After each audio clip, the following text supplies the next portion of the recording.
So you want to be that motherfucker that I can't even. I'm not even finishing this conversation right now because we're live, people. Oh, you talking about breaking a Trish Stratus home? Yeah, you want to break a high school sweetheart up? Finish the conversation, Mr. Moyle Fit.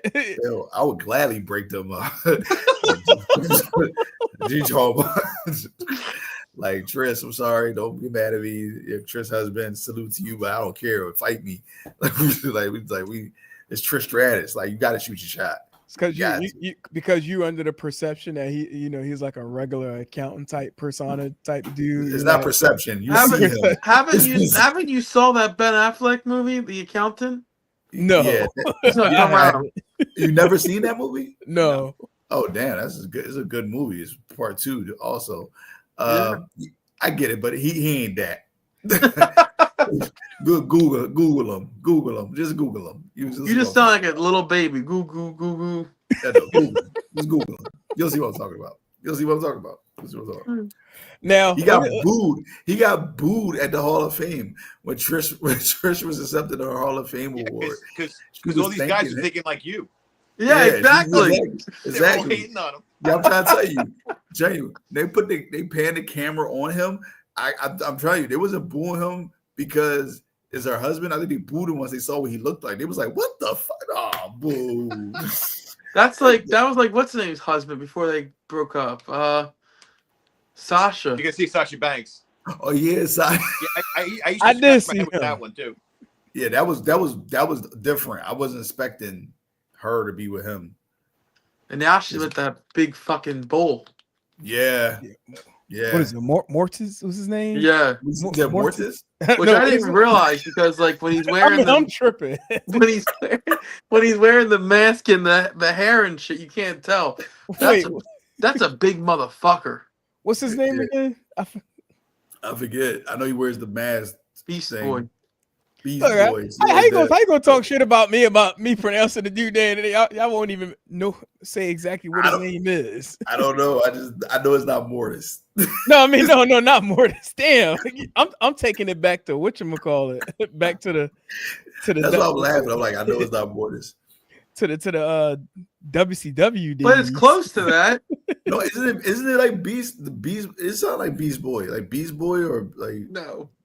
Beast Boy's fucking Teen Titan. The Beast Mortis. Oh yeah, you're right. Yeah, I forgot about Beast that. Mortis. Yeah, you were close. Beast Mortis. Yeah, I knew I was Beast Mortis. Yeah, I knew I was there. I was close enough. Like shit. Okay. Like wait a minute. Like I know this person's name. Come like, on, you're a huge AEW fan. You're wearing a fucking Young Bucks shirt. You should know this. No, this is a Death Riders. Remember, you just can't see the name at the bottom of the shirt. Yeah. I don't know if people catch that reference, but AEW was selling Death Rider shirts where it was literally a plain white T-shirt on the bottom. No, change that. That was the Blackpool Combat Club shirt, if I'm not mistaken. Shout out to AEW for the merch. Now pay me. Yeah, it ain't paying you. Pay me. I can't say what I know about some behind the scenes hand, but nah, you ain't getting paid. I'm gonna just say that. I'm just saying Speaking of not getting paid, real quick before we jump into our topics tonight, did we see how bad Hulk Hogan's wrestling company is flopping right now? No. He has a wrestling. I didn't know he had a wrestling company. Yeah, him and Eric Bischoff started. I think it's like Real American Wrestling or something like that. No, Jesus, him and their first show is going to be in Cleveland, I believe, in August.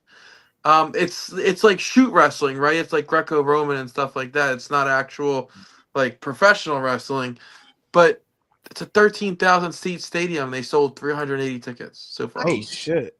So that's awesome. That's on his way to probably being canceled, just like Hulk Hogan. Right. So, well, that was the problem. You said those two names together. You knew it was just gonna go downhill. Yeah. But they have like a legit wrestling coach also behind them.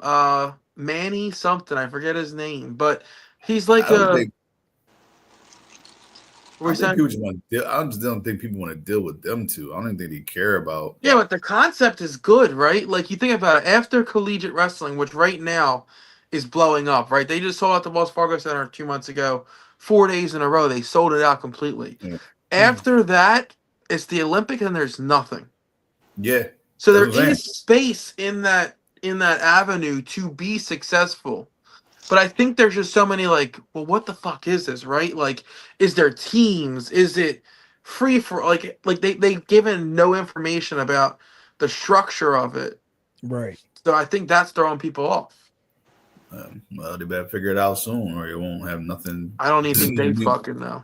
I'll just say, but that's been also the story of them two when they work together. It's like they like come up with shit, but they don't really know what to do. And this, I mean, isn't that the story of Eric Bischoff though? He kind of falls into things, right? that's what I'm saying. Wasn't he falls originally pitching some space product, right, to TBS for an infomercial, and they liked him, and he fell into WCW. Like, that's been Bischoff's career up and down. So I mean, even like it's up all the time. The NWO thing, he gets all the credit for it. It's like he took that from New Japan. Just like at this point, Bischoff. Speaking of Bischoff, someone's willing to give him a check. He's taking it. That's why he always pisses off. That's why he's always so mad at AEW, because he was begging for a while there to get a check from them. Yeah, it didn't seem like they were interested. So now all of a sudden AEW is this horrible product. But when they brought you in 2 or 3 times a year, it was no problem. My theory, I think he wanted a piece of AEW, and Tony Khan wasn't having it. He did. What did you say? He wanted what? He wanted a piece of the company, like some type of share, like a share. Tony Khan wasn't, or some kind of creative rights. Yeah. And Tony's like, no. Yeah, which he should have. Like, no, I don't want you nowhere near this. Like, but why? Because realistically, like, and this is like, I'm not trying to go crazy left, but realistically, when he was with WCW and he was given reign before the Time Warner purchase and stuff like that, he had a successful company. Right. That company was sabotaged from the inside out because Time Warner no longer wanted to be in the wrestling business, right? But overall, he was successful. No, at one point in his career, he was successful, and Time Warner and honestly Vince Russo was 2 of the biggest reasons that company went to total shit. What's his name? But he is not of the time of what's prevalent now. Like, you could tell from his stuff in TNA, all he did was rinse and repeat.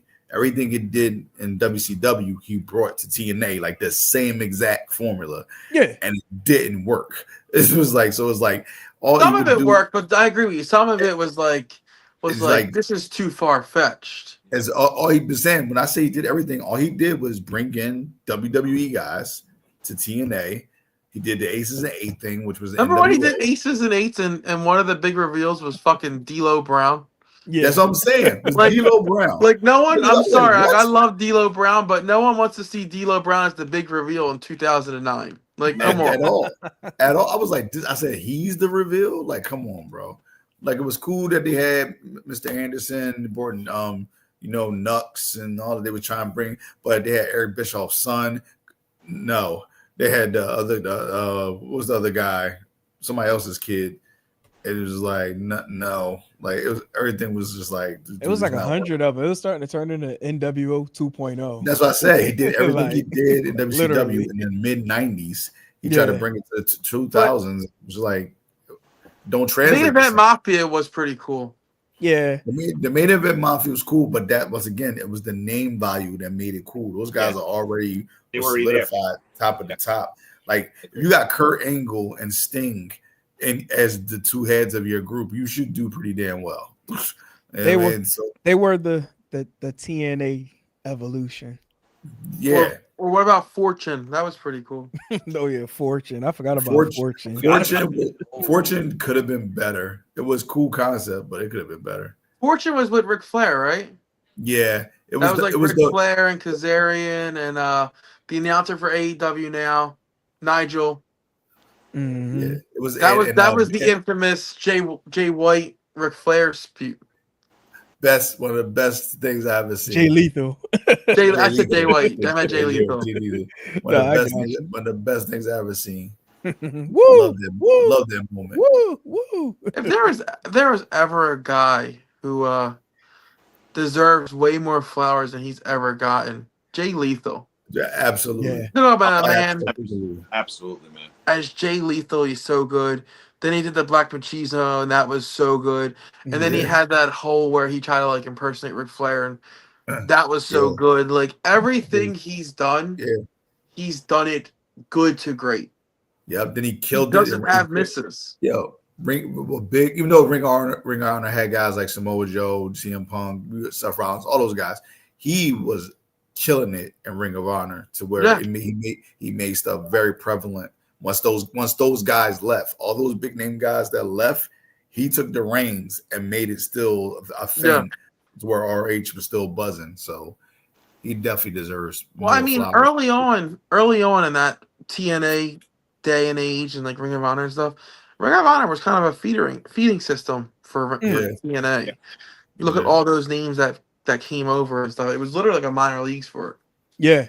Because by that time, I think WWE was more focused on the Ohio Valley, the Florida Championship Wrestling. Florida Championship. So they was able to plant their feet with working with Ring of Honor. Yeah, man, that was good times, man. Oh man, bro. Some of those early on TNA shows, like some of the best wrestling shows, like I don't think like looking back now, like we can say it, but like we were spoiled. Like some of those wrestling, like early on, was so good. It was so different, right? The 6-sided rings and total lockdown and stuff like that. Like it was just like people don't give TNA the credit it deserves, but it was definitely innovative in terms of being different and doing different things. I'll be honest, I took it for granted to a certain extent around that time because you know what I mean, at that point was that mid to late 2000s, like it was like 2009, 10, 11. At that time we were in our 20s, in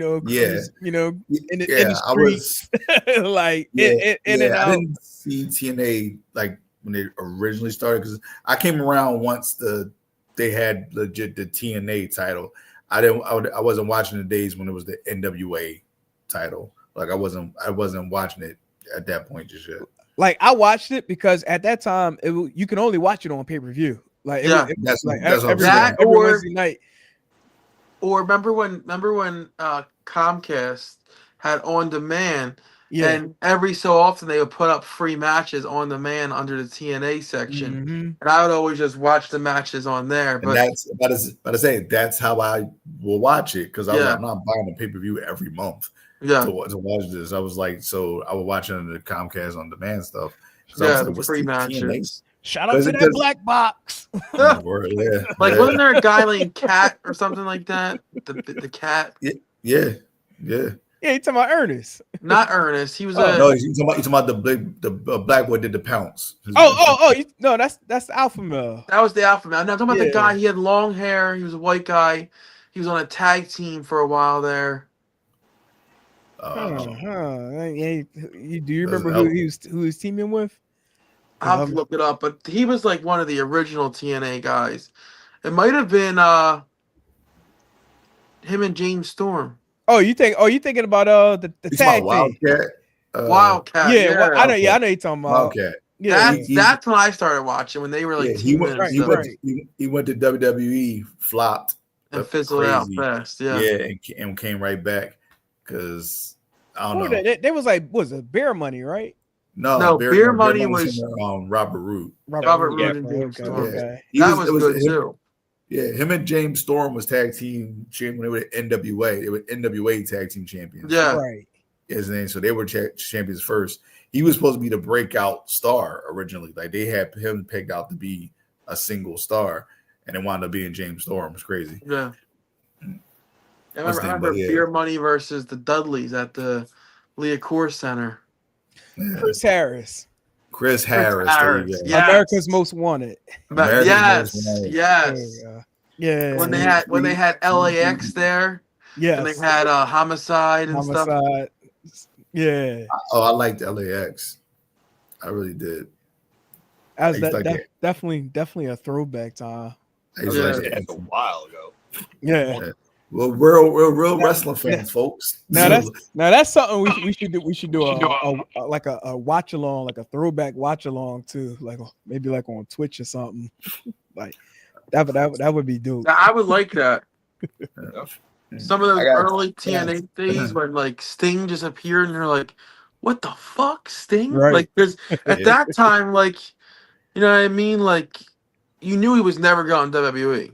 So it was like, will we ever see Sting again? And then he just appears there, and it's like, I don't think people ever realized how like groundbreaking that was when that happened. Yeah, and then when they got Kurt Angle, it was like, oh, now people really start tuning in because he had those WWE eyes still on him. So when he showed up through all this stuff he was going through personally in his life, when he wrestled, he showed up and he was putting on banger matches with some banger after banger. Yeah, seriously. He put on crazy matches. matches. That AJ Styles, like he started out, he was like trying for the WWE or whatever, and that being in TNA was like the best thing that ever happened to him. Just competing with the talent that was there and growing with them. Yeah, AJ Styles, he actually wrestled in WCW first. First, right. It was just crazy that he done. AJ, shout out to Jay Lethal. Fun fact, used to date AJ. Yeah, I remember I seen some. I remember I was at the National Guard Armory up here in Northeast Philly, and it was one of the House of Hardcore. When House of Hardcore just started. Oh yeah, I remember. The main event was New Japan Pro Wrestling, the IWGP champion AJ Styles versus Kevin Steen at the National Guard Armory. Oh wow! Really? Well, that's seeing a classic, not knowing that it's a classic. Yeah, for both of them being in WWE right now, like that's amazing. Yeah, but give credit to these guys because that's a classic back then, and it could be a classic match now too. How many years later? Right, both of them, you know. Right. I don't think we'll ever see Owens wrestle again. I mean, I listened to bits and pieces of his podcast with Cody and stuff, and he still hasn't gotten the surgery yet. Yeah, because he has to wait for the bruising to go down first. They said once the bruising gets minimal, then they'll actually do the surgery. Because then they said they can give a better indication of what they have to do. Yeah. Once the bruising goes down. Like I said, it looks like it's gonna be a long recovery. Honestly, if he does come back, it's not gonna be till sometime 2026. Oh yeah. Like we're not gonna see him. I think that's even being generous because necks are very tough. I know it could be 2026. Could be never again. But we thought Bryan Danielson was never gonna come back. He's here, so he also still circulating, like he trying to make some sort of comeback. Yeah, so what's the name? We thought Paige was never gonna come back, so but she's back, and so it's Saraya. Sorry for people who don't know what I'm saying. Paige, Saraya, what's the name? But I gotta say the current name. I'm glad she's healthy, but I think she's pretty much done. Yeah. I think she loves. Of course, she loves wrestling, but I think she just wants to get into other stuff also. You know what? Not to cut anyone off at this moment because we are like damn near 20 minutes in. But what is good, everyone that's out here in this universe? Start over. Ready? 3, 2, 1. Ready yet? I mean, I know it is like 20 minutes in. Would it be a violation if we did ran our intro like right now? No, just go. Go ahead. Fuck the intro tonight. Introduce yourself. Go ahead. Come on. No, but we welcome everybody that's joining us this evening. I am Politic and Hot alongside my guy, Mr. Moyofic Chris Wilson, Mr. Rich Michaels, Mr. Joey Woods. We are Still Steps coming to you live on a beautiful Friday evening, courtesy of All Authentic Talk Sports Network.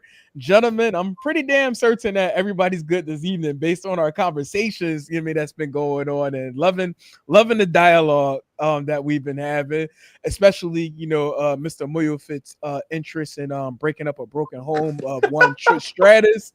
He said broken home. He said broken home, not happy home. He said broken. So if it's broken, I'm just helping out.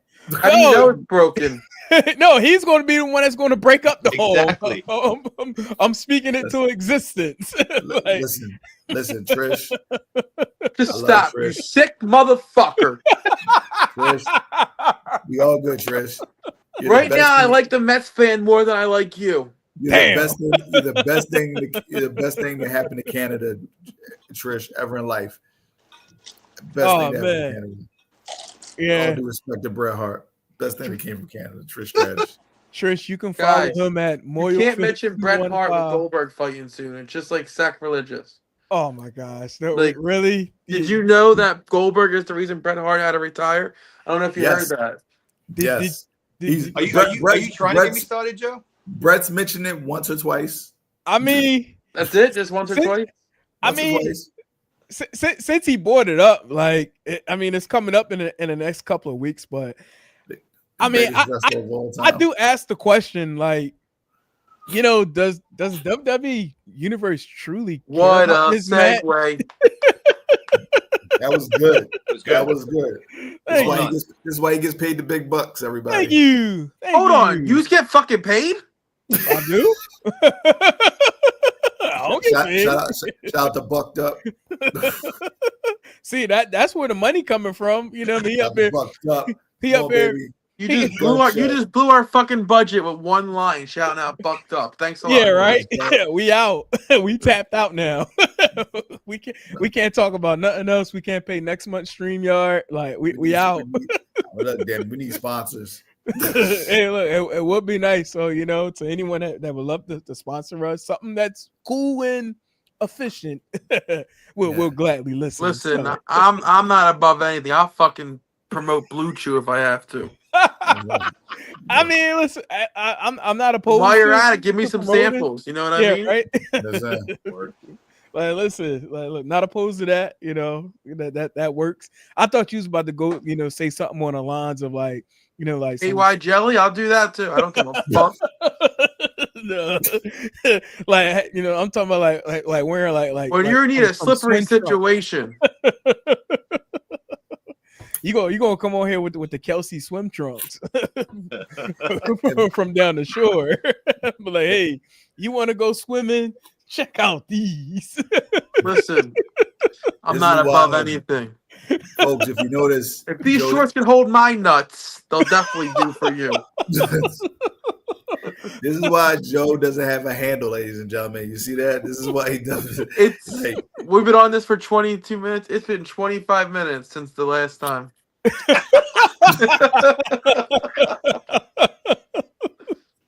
Oh man, listen. So I don't have no soundboard stand up. So anyway, so July 12th, Goldberg, Gunther. Let's go with there.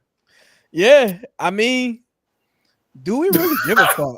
Wait, I think we don't even have to discuss this topic. I think Gunther's face describes the entire feel of everyone. Absolutely. Exactly. Dave LaGreca, I know you couldn't curse about this, but this is fucking stupid, right? Yeah. We're doing a whole King of the Ring to determine who gets a title shot on their respective brand. But this motherfucker, because someone said a bad word about him and his family, can just show the fuck up and get a title match. How stupid is that? Yeah. Yeah. A 58-year-old man, however old he is, I know he's I think up he's there. 59. Yeah, he's damn near 60. He cannot move the way he used to move. He barely wrestles anyway. Like, let's be real. Wait. Like, he's not gonna be good. He could never wrestle. I said, are you like a big Goldberg fan? Who? I am. Oh, what are you talking about? I love Goldberg, but not me. Everyone needs to ride off into the sunset eventually. And like he said he wanted to do one last match in his adopted hometown of Atlanta. Cool. Why does it have to be against Gunther for the World Heavyweight Championship? That's my biggest thing, Chris. Look, I don't even mind it being even Gunther. Like, why does the title have to be on the line? Yeah. If you're coming back because you're trying to avenge your family because he talked shit, why does the belt need to be involved? Yeah, why does the title need to be on the line? Because you talking about his thing is going to be because I want to embarrass him the way he embarrassed me in front of my family. That's just beat his ass. Just beat him up, yeah. Just beat him up, and that pretty much embarrass the hell out of you when you get your ass whooped. So it's like, why not just handle with that? Like he could have won this against like the Miz, something about a dad, one of the A-Town Down Under, one of them. That would have been perfect. Do that. Go in there, spirit him, do your jackhammer if you can still lift him up, and freaking just keep it moving. Like that's it. Like that's it. He's winning the belt, right? And then Seth Rollins is cashing in, and if this happens, understand this: the Jey Uso army is going to lose their shit because this is all why they did this. You took the belt off Jey, so Goldberg can be the heel. But isn't that a good thing because they didn't want to bury Jey? They did. As a Jey Uso fan, I'm grateful that they took the belt off him because. No, I see what Chris is saying. As a Jey Uso fan, I'm like, why the fuck does this even have to be? Yeah, that's a burial. Be at all. Well, clearly we know why it has to be, right? They want to draw eyes from AEW, which kind of backfired anyway, because then AEW went and moved their show up, so it's not even head to head anymore. But they have to draw the eyes off of All In, so that's why this match had to be. Because for some reason they think Goldberg's a draw. I guess I don't know, but as a Jey Uso fan, I'm happy because it's like they're not feeding Jey Uso to Goldberg. You know what? A couple of weeks back, you did say something about Goldberg can draw more than AEW. Yeah, y'all said that. I didn't say it. I said that, not me. I ain't said that bullshit. But wait, what pissed me off about that is that during that the entire week when he confronted Gunther, like that was literally the headline of the week, and I'm like, motherfucker, like, are we really getting ready to go into, last Friday talking about Goldberg and Gunther? But look, fast forward a week later, technically the first headline we started tonight is motherfucking Goldberg and Gunther. But I mean, still to come, show notice. We will be talking about Night of Champions as well as X Brand Wrestling's Wicked 13 Deathmatch Tournament going down this weekend. And also, we had a surprise return on Major League Wrestling last night in New York. So we will be talking about that, as well as one Cody Rhodes hitting at being a heel in a few minutes. But again, we're back at Goldberg somehow, some way. I think, Hawk, I think like I get what you're saying about it's 2 weeks later and it's still talked about. But I think this is a situation where it's being talked about for the wrong reasons, right? Like people aren't talking about it because they're so hype and they can't wait to see this match. Yeah. They're talking about it because how pissed off they are. Yeah, we don't. I don't know if that and then turns into views to see how much of a shit show it's actually going to be, or if fans just turn away completely because they're tired of it. That's what I'm interested to see what's going to happen. Yeah, WWE, they're smart, and especially now with the TKO brand backing them up too, they're definitely going to be strategic as far as rolling out Gunther within the next 2 to 3 weeks before this event. Like he's not just going to be on like any Raw or SmackDown over the next couple of weeks. Maybe a SmackDown, because if I'm not mistaken, not this upcoming. Either this upcoming Raw or the following Raw, they're going to be overseas. If I'm not mistaken, yeah, this coming Raw because it's going to come. It is this coming Raw. Okay, and I think that the Raw after July 4th is a double show, right? I think they're doing Raw and SmackDown both in Pittsburgh.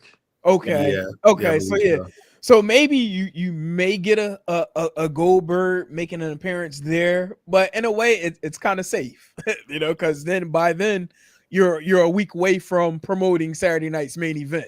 You know what I mean? So like they're definitely strategic as far as promoting this match that's taking place on July 12th. But at the end of the day, like.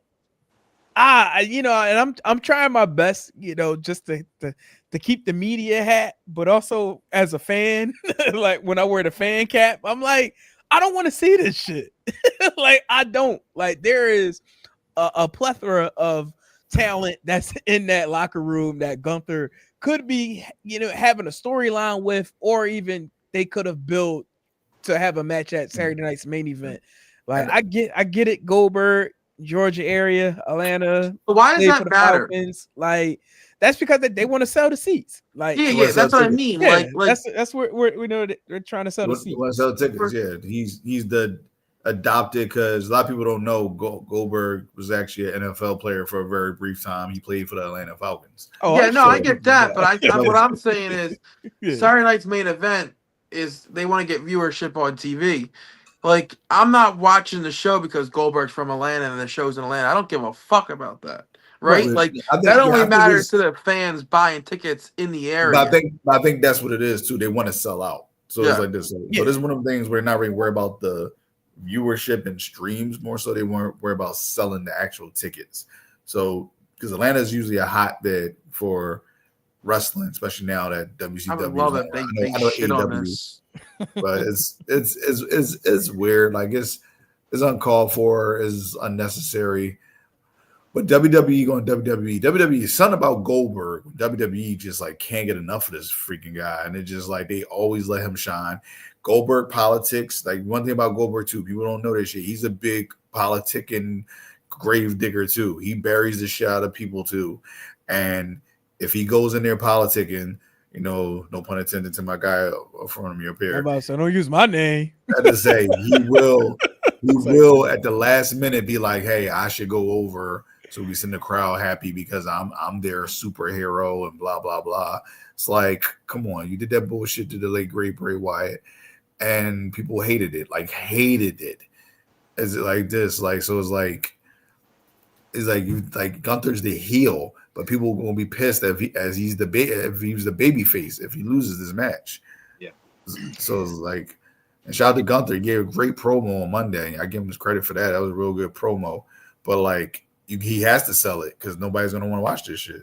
You know what's funny though? We're all bitching about this, but all four of us on this fucking show will be watching Saturday night's main event because we're wrestling marks. We got to, we can't help it. Yes, we'll start itching. Like, it's like we can't just sit here and be like, well, I wonder what's happening.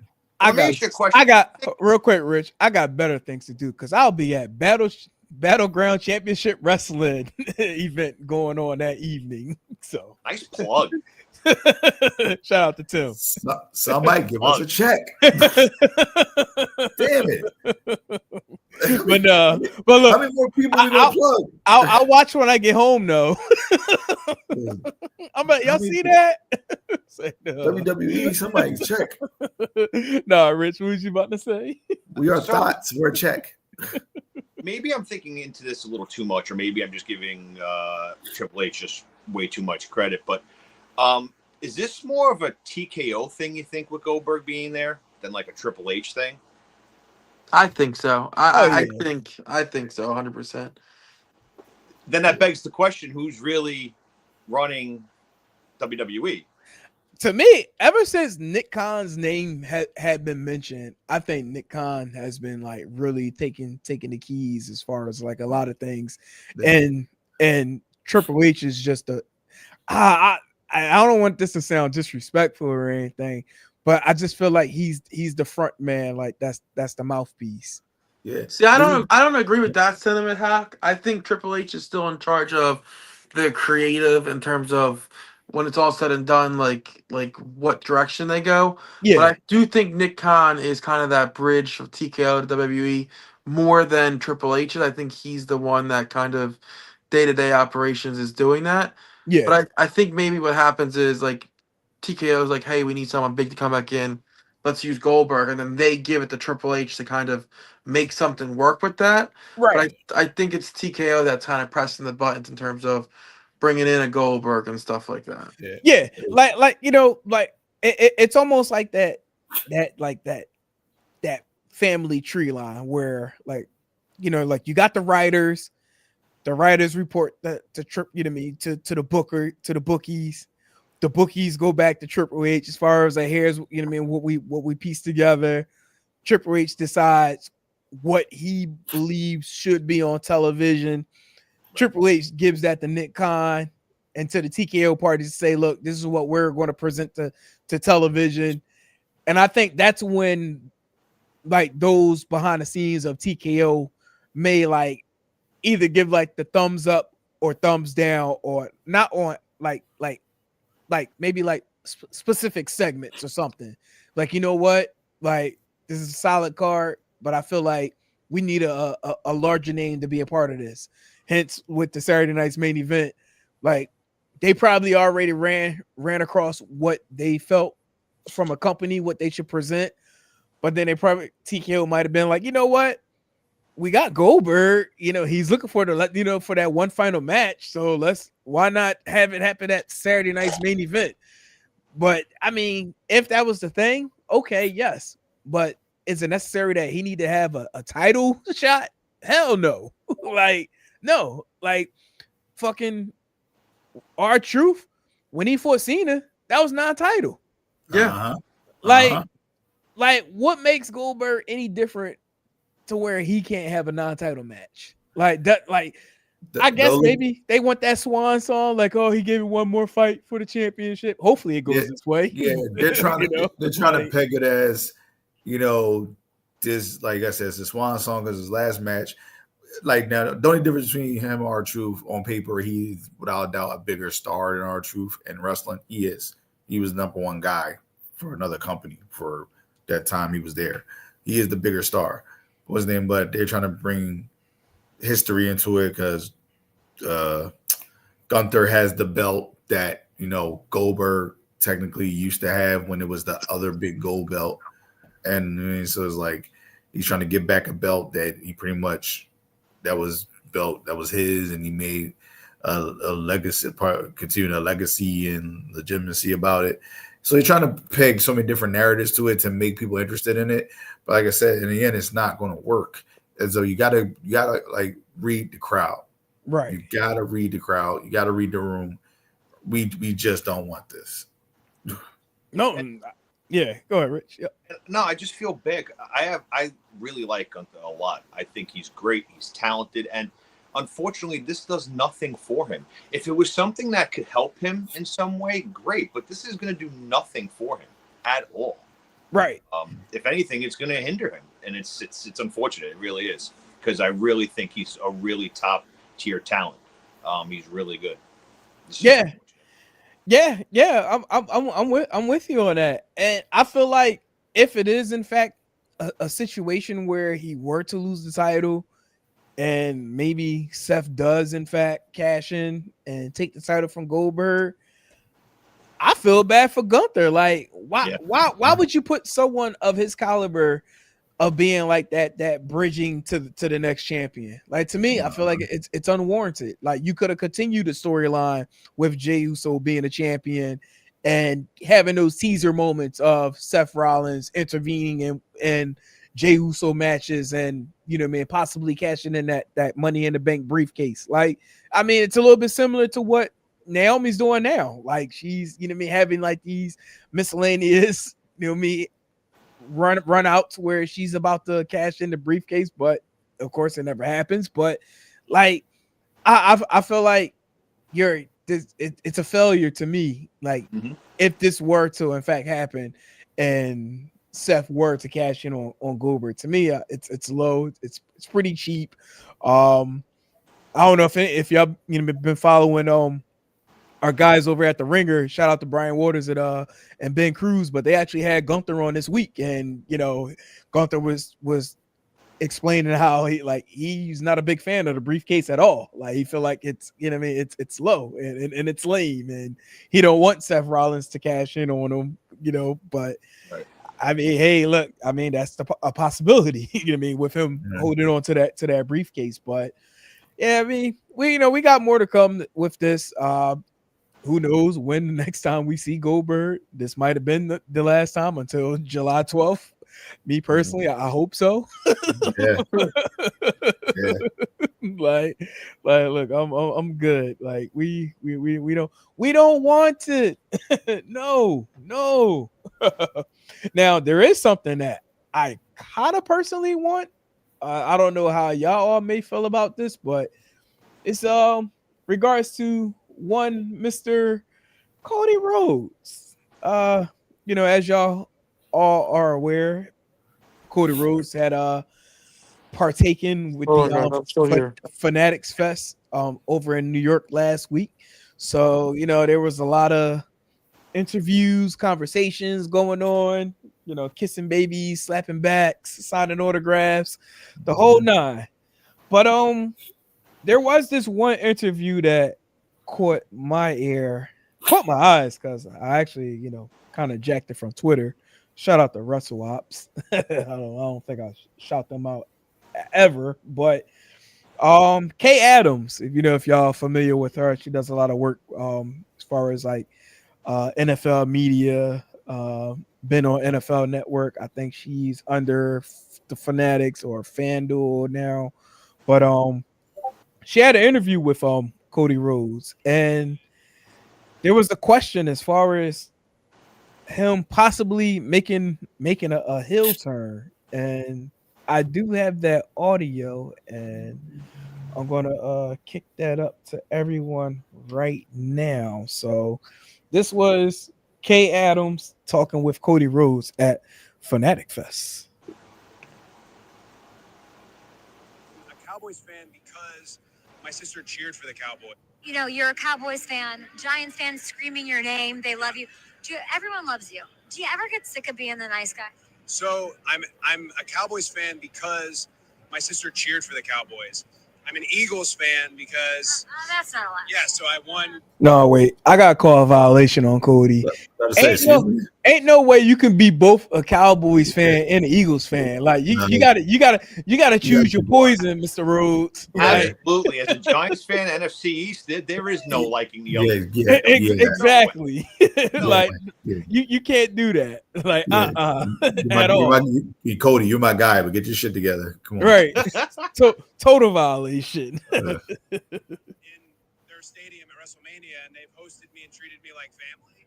And I'm a Falcons fan because I grew up in Georgia, and that's a hard fandom to be part of. So I really don't have an allegiance. I'm open for business. I am open for business, and that helps with the being a good guy aspect of it. I don't ever get tired of it because you get to have all of this and these moments. I do think we're probably at the tail end of it, though, because there's only so much someone can like you. I would love to do it till the end of my career, but there's only so much. It's like, all right, we do his woe. We cheer for him. At a certain point, they want to see somebody else. I get that, and that's where you have to change as a character. So, Cody, how will I know when you're going down that path? How will I know? You'll know because X and Instagram will hate it. Because today heels are like, oh, that's a cool heel. We're loving John Cena. No, if you're burying it and hate it and talking about how you don't want it on your TV, that's what an actual bad. How long are we talking? Like a month by the end of Fanatics games? Like how long do I have of you being the good guy? I think you have a good solid year, maybe even 3 years, because I am not changing until I'm changed, if that makes any sense. You're gonna change your hair color, like dark hair? How does that even? My hair is naturally dark. I don't know if I could go back. But if The Rock had it his way, I would have been changed already. So I think he sees something that maybe I don't see, and that's a very smart individual. So maybe I follow his lead. Maybe not. Cody. That last part, I feel like he dropped a little nugget there. Yep. But overall, I'm actually pissed he even responded to that question. Like, I mean, everybody knows at some point a heel run of Cody Rhodes will take place. Like it's almost like they planted this seed because that heel run is likely to be happening very soon. And my guess, and I don't know if I don't know, maybe I'm reaching on this, but I got a feeling by the end of John Cena's run that he's currently doing, I think he's going to pass that torch of the hill run to Cody Rhodes somehow. I don't know how though. That's the only part I cannot put the puzzle together at this moment. But somehow I think that toxic persona that John Cena is currently doing, somehow I think it's going to seep into Cody Rhodes, and when Cena is all well and done, Cody's going to pick it right up from there. Maybe even be champion. So I agree with you to an extent. Yeah. I don't think John Cena, in my opinion, I don't think John Cena is ending his time in WWE as a heel. I think maybe the plan in motion of having The Rock involved in some way or whatever the case is, Cody is going to turn heel. What better way to turn heel is turning heel on John Cena if somewhere down the line he turns face again. Right. That's my opinion. I definitely think John Cena has something to do with it. The Rock has something to do with it, and it would be a great carry on. I just don't know how they get there, like you said. You might have just brought up a good point. Maybe somehow the baby face turn does happen for Cena, and somehow Cena and Cody would make amends. Now this is a stretch because he literally kicked Cody in the nutsack in February. Right. Me as a man, I don't know how much I could really, respect and make amends with someone to kick me in the nuts, respectfully. But I mean, we all part of this WWE universe, this pro wrestling culture, so we've seen a lot of shit happen, in our time. But I wouldn't put it past them doing something like that. But again, it's that gap in the middle where it's like, how do you flip the script to even get to that point? Because like there was even rumblings on Twitter today, or it might have been yesterday or today. I don't know. I'll be on there so much, but they were talking about Roman Reigns, potentially coming back soon, and like they're like, having discussions behind the scenes as far as like what the next rollout will be, what the merch will be. So I'm assuming based on that, he's coming back as a face, which I truly believe he will, because I do got a theory with that.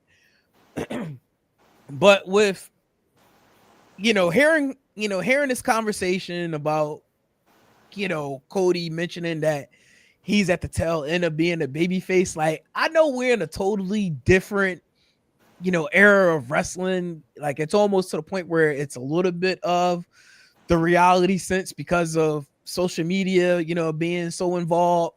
But at the end of the day, like, don't just tell me like you got 1 to 3 years. No, definitely. And you gonna be, you're gonna be a heel. Like, no, like, I mean, I'm smart enough to know when the heel turn is coming, but don't tell me in advance, like, oh yeah, that heel turn is definitely coming. Like, no, like, from the fans' sake, like, look, like, save that. Like, look, let me be surprised. So then we can all come on here and I'll talk on shit about it. But like, yeah, I was a little disappointed when I saw that interview. I mean, if he cut that interview on Still Steps, that's a totally different story. But yeah, but but no, like, to me, I felt like it was. I don't think you really needed, to have answered that question. If anything, you probably could have answered that question a little bit better than what you had done. I agree. That's that's that vodka talking, Cody. It's like, no. It might be.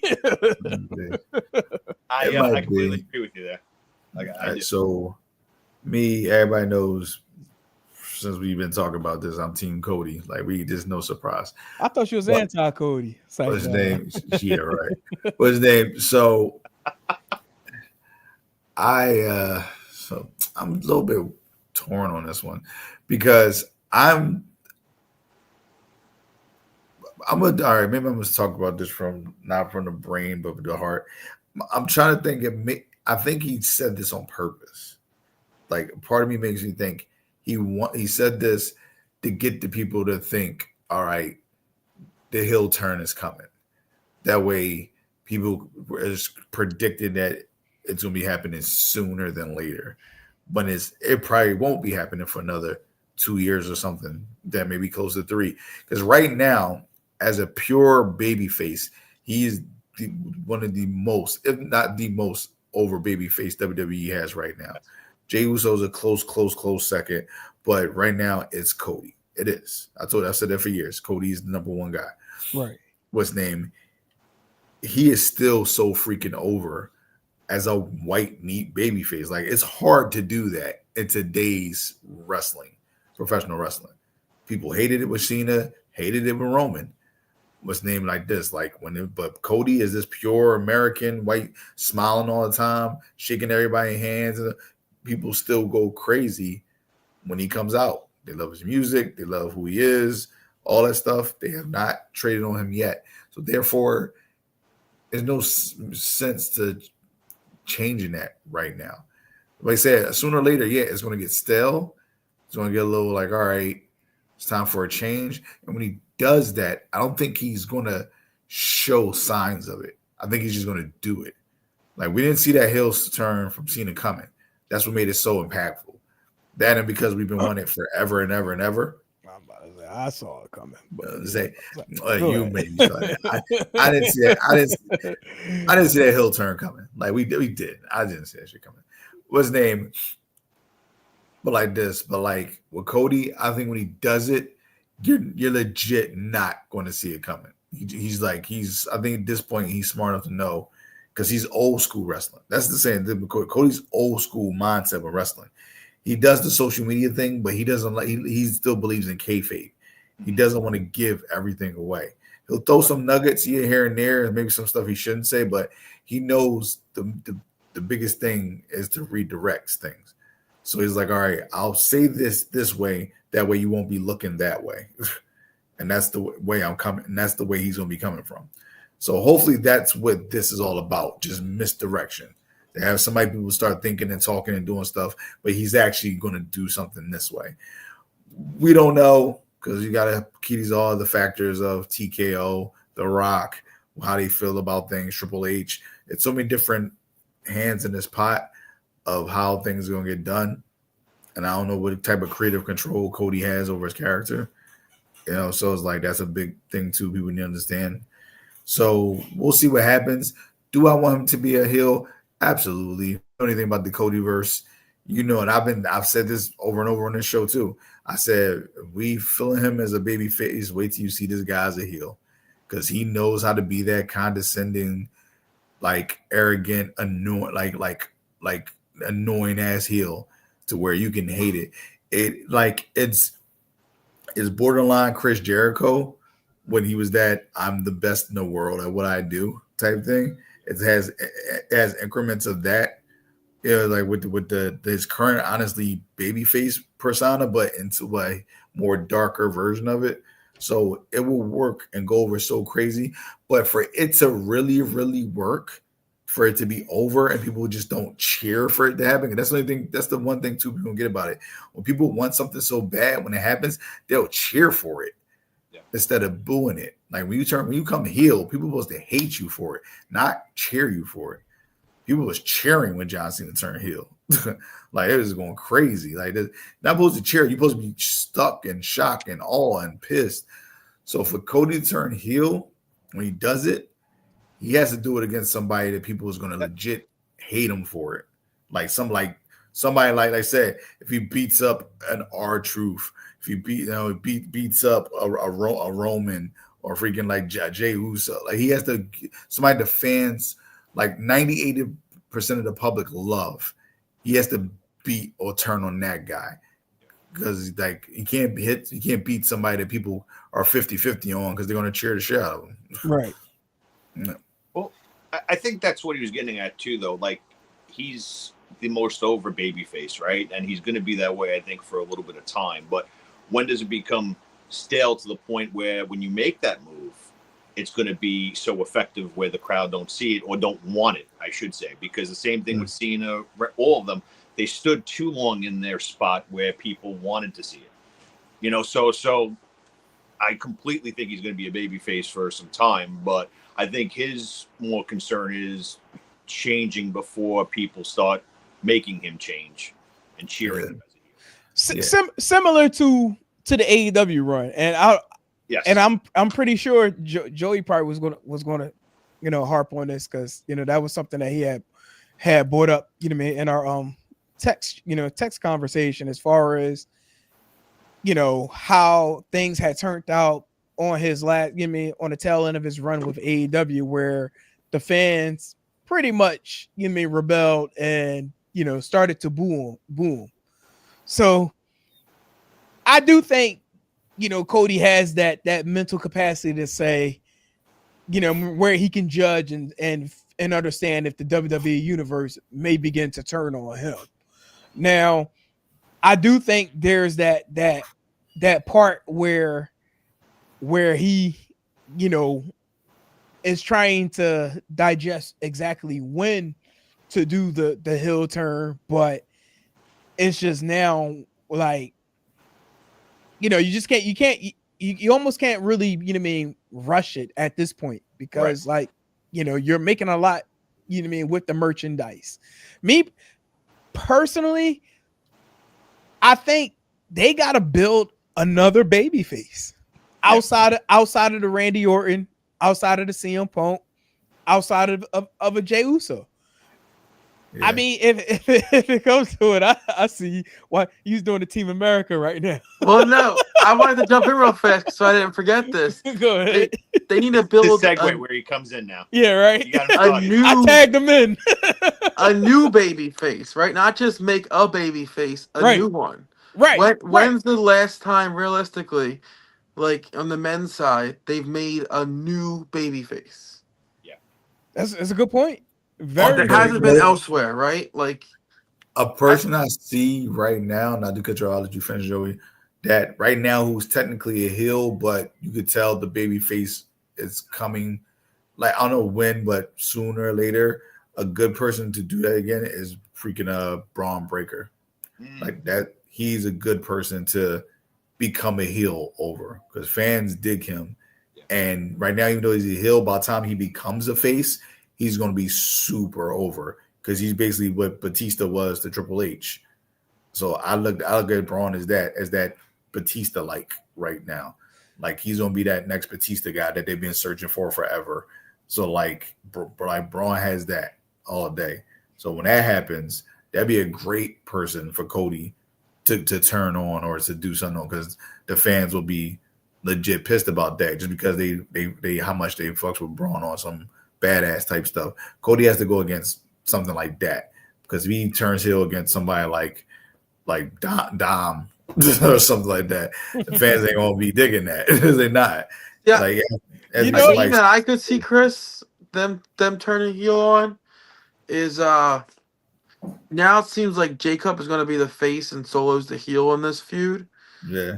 If you get Cody to challenge for the U.S. title and is the heel against Fatu, I think that could be a great feud with a heel Cody and a face Fatu.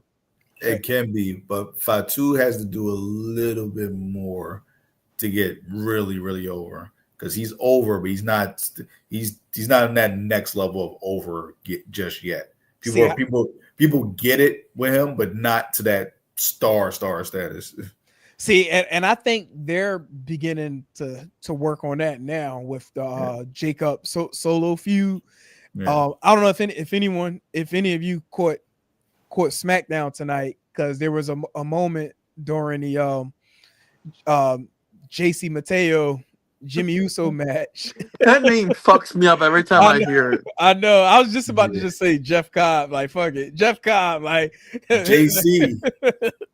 Like, he defeated Jimmy Uso. So, there was a spot where Jacob came out and was, coming to the aid of Jimmy. Then, he took care of business. Then Jimmy got back in the ring and he ended up, moving Jacob out the way and super kick Solo.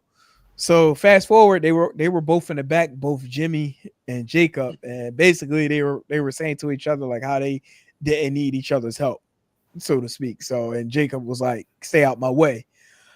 I don't know. For some reason, I think Big Jimmy might fuck around and cause Jacob to lose that U.S. title tomorrow night, which would then propel Jacob into the stratosphere.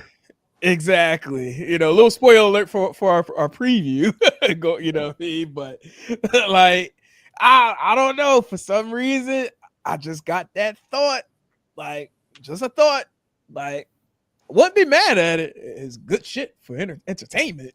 Like, but I don't know. But then also too, that also leaves the window of like, where does Jimmy Uso stand? Like, he can go on and become like this rebellious character. You know what I mean? Whether you cheer him, you boo him, I'm still Big Jimmy. Damn it! Like, you know, like I think everybody wins in this type of scenario. For sure. And then, like I said, we'll see what happens with that. What's the name? Guys, I gotta charge this. I'm gonna go and hop off for like 1 second. I'll be right back on. All right. Cool. That was fast. That was Rich Michaels for the night. Like, I'm joking, Rich. If you watch the playback, but yeah, like Joey, I know you was off for a little bit. Just quick. I was listening to everything. Couple minutes. Oh, okay. Just your overall thought, real quick, and then we could jump into that surprise return that happened at MLW last night. Just your thoughts real quick as far as Cody Rhodes, this conversation about him being on the tail end of being a babyface. Well, I think you gotta go back to the AEW days and think about how the fans switched on him and they often called it the Codyverse, right, in AEW, because anything that happened inside Cody's story kind of only stayed in Cody's story, right? Like nothing that happened outside of it really played in anything else, didn't really fit. And fans got tired of the Superman Cody Rhodes and the ultra baby face, and it got real tiresome and the fans turned. Right. Which ultimately I think led to Cody's departure from AEW, because it was kind of like, I'm never going to get them back at this point, right? Like, he needs to be in front of a fresh set of fans to kind of regain that aura. And I don't think he wants to get back to that point, and I feel like he maybe thinks he's getting close to that point again. So he's doing it to kind of save face and not ever get back to that. Yeah. We're pretty much thinking the same way. You know, like I feel like he's a little bit playing a strategic game of chess, where it's like he's engaging with the fans and, you know, really paying close attention if whether or not they may begin to boo him, not like him. But I just don't like that he planted that seed where like he put like a turnaround time on it. Like, yeah, it might be within the next 1 to 3 years. Like, and then he also added that nugget about The Rock seeing something and that, you know, he may adhere to his, you know what I mean, advice of what that he sees. But yeah, I just wish he steered that question into a different direction just to kind of keep a little bit of suspense. But you know, it is what it is. But we also in a day and age where everything is so fast forward. So this interview probably be obsolete like next week. Yeah. You know, but someone that's not obsolete and just showing up everywhere, I mean, where he damn pleases, Mr. MJF. Mr. MJF. I definitely did not see this coming when it took place last night. But one, MJF making a surprise return to MLW at the Summer of Beast event in New York City, attacking Mystical while, you know, he was addressing the crowd about his feud with I believe that's a Contra member Akira Kwan. But you know, after fending off the Goon Squad, Mystical was in the ring. He was blindsided, you know, by an attacker, which turned out to be MJF. I'm like, oh shit, like definitely didn't see that coming. Like this was, you know what I mean, a mad surprise. Like, I'm not gonna lie, this one kind of had me mark out a little bit. Feel like it's been a while since I've actually had a mark out moment, but this one here, if I was in attendance, I probably would have like, oh, like, no, that was fire. You know, shout out to, you know what I mean, to the event, MLW through last night in New York on the summer of the Beast event. Definitely was a solid show. So if you hadn't checked it out, I believe they may have a replay on YouTube ? You know, just check out their their channel. See if you can watch the playback. But nah, this was dope. And one thing I really enjoyed about it, because again, that suspense, and this is a feud that he and Mystical have been carrying over in AEW. And me watching the event last night, I 1000% didn't think of MJF ever returning to MLW, and also, you know what I mean, carrying this story, this feud into MLW ring. So is it possible we may even see 1 or 2 matches by MJF in an MLW ring by the end of 2025? Gentlemen, Joey, your thoughts? I think the first thing is like WWE and MLW's history, I think, plays a part in this. Yeah. I think because AEW sees that WWE is willing and working with a lot of other companies, and I think that's making them kind of put their ears up a little bit and say, how can we get our hand in other stuff also? Yeah. I think that's Right. this is the situation there. Had a Right.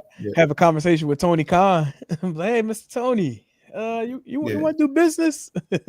Which is very true. You see Mercedes, she's doing stuff with CMLL. You know, Yeah. CMLL and AAA do not get along. I don't know if people don't know this. Both Mexican wrestling companies, but they do not like each other whatsoever. There's beef all day, every day for years. There's beef. So CMLL, now MLW, it's smart to work with other companies. And everything in life, no matter what you do in life, they said it takes a village. So you just can't be the only thing. So I know you're the big dog on the yard and everything, AEW, for their perspective side of the fence. But if you see the talent in MLW, and you got talent who used to be in MLW, and it would create a buzz and everything, why not just let them go back down there and continue something, especially if there's already a story there for them? Like, it just makes sense. It's smart booking, it's smart business. It's going to make money. It's going to draw eyes and crowds. Like, MJF is one of the biggest names in wrestling, not just AEW. He's one of the biggest names, probably top 5 names in wrestling right now. Like, so it's like wherever he goes, there's going to be a buzz no matter what company he's in, because he just knows how to get that rise out of people. He just knows Chris, how I to do think it. this is a little bit different in terms of, you said like it's not always easy, but I think this is a situation where it might be a little easy because technically speaking, he's not a quote unquote MLW superstar, right? Like, he's there because of the agreement that CMLL has with MLW, right? So that's why he's there, right? So having MJF then maybe feuding and bringing that feud to MLW as well, it's not a situation where like MLW and AEW is like, well, I'm not letting your guy go over, and I'm not letting my, you know what I mean? Like, it's not one of those situations because neither one of these guys are technically quote unquote MLW guys. Right. So maybe they'll have a little more freedom to say, we don't care who goes over. You know what I mean? Because neither one of these guys are our guys. Yeah, I was just saying the history of it because they both used to wrestle. Like, because to my knowledge, MJF, he was a tag team champion with MLW, right? With Dynasty, yeah. Yeah. So like I say, the history is already there. So it's easy to go there to work with a company that already you're one of your top guys already has the history there. Yeah. Could create the buzz. So it's almost like free marketing, honestly. Yeah. It's like this, we don't have to put much into it. His name alone is going to draw. So we don't have to put much into it. Just send him over. Now the eyes comes back over to us as well. Even though he's over there, they're going to come back and check over here to see what's going on. Because now he's already in something with the Hurt Syndicate. So like I said, just smart marketing, smart business. So what's his name? So what is it going to turn into? I have no freaking clue. What's his name? But it's going to be interesting to see. Yeah, no, I agree. Like, I wonder if he even comes back, like to MLW. Like, is it possible there might be some future run-ins? I mean, he did say like he's basically was going to make his life a living hell. So it sounds like no matter where Mystical goes, he's going to follow. MJF is following. But I like it. Again, see MJF in Japan. Yeah, that would be dope. Like just out of nowhere. Like I told you, like I'm here. I don't know why. I just thought about this is like a way left, but I just thought about Chris Rock's head of state when he was following them the campaign opponent. He was like, "I told you that we won't stop, but I told you that we won't stop." Oh, Like, just follow him everywhere. Like you tried to change the channel. I told you I'm here. Like I feel like honestly that works though. Like especially in this case, like. There's the benefit, like you said, like both AEW and CM. What you about to say, Joey? I like when big name stars go to other places, man. I like when big name stars, not just your average, wrestlers. I mean, average as in, talent. I'm talking about just name value. You know what I'm saying? Like this, MJF, like I said, one of the biggest names in wrestling. Like, it's cool to see him go into a smaller marketplace and just basically uplift it pretty much because it uplifts MLW more than anything. Right. No, I agree. Oh shit. He's back. Say no. I thought because Joe went to black, he was going to come back on and he's going to try to create the box moment, and he's gonna get attacked. No.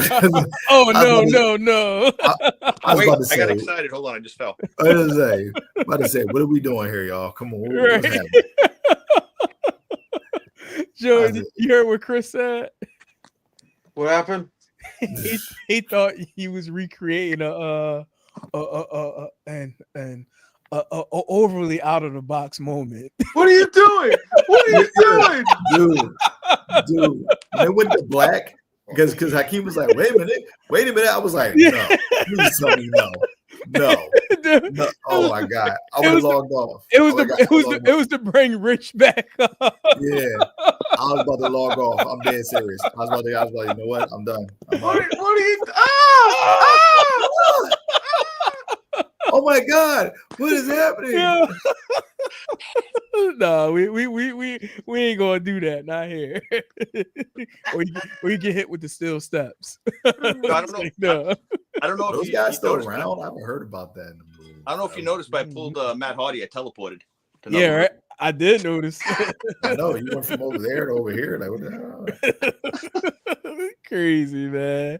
All right, real quick, we just we had SmackDown. Well, it's 11:42. SmackDown is over, so it ain't necessarily any spoiler alerts at this point. But one notable match that happened tonight was Julia defeating Zelina Vega to win the WWE Women's United States Championship. I kind of expected this to happen. I was about to say, did anybody not see that coming? Right. I don't know about say anybody else, that watch it and didn't think it. I will say when she won, like, I don't think the fans were expecting the match to end as quick as it did, because the match was only like 6 minutes, if I'm not mistaken. Like somewhere around a quick there. match, yeah. The crowd goes mild. Yeah, mild. Yeah. Like there was no reaction, like zero. It's that Saudi crowd. Is women, you know how it's a little different over there. I guess. I'm like, damn. It's a little different over there. It's like, okay. Yeah. Like, who are you? Who are you? Yeah, honestly, it was just listen, I think they really were like that. Like, I mean, they're probably like Julia's fairly new to this side of the ocean over here, because people don't know her from her stuff over there over the seas. Like, they don't. Like, she's still new. Like, and she came up quickly. She was in NXT for a very short time. But I can't think that Saudi is watching NXT hardcore over there. That's what I'm saying.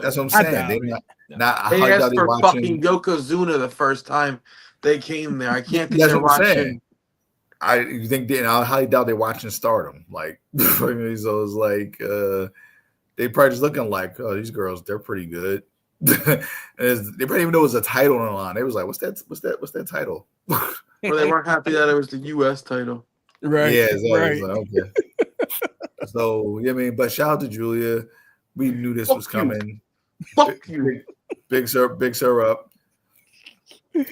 Definitely. Shout out to Julia. Yeah. Racking up them belts already. Like within the last 2 years now? Like, Yeah, NXT championship. You ever see 40-year-old virgin? Yeah. He goes, fuck a goat. right. Yeah, fuck a goat.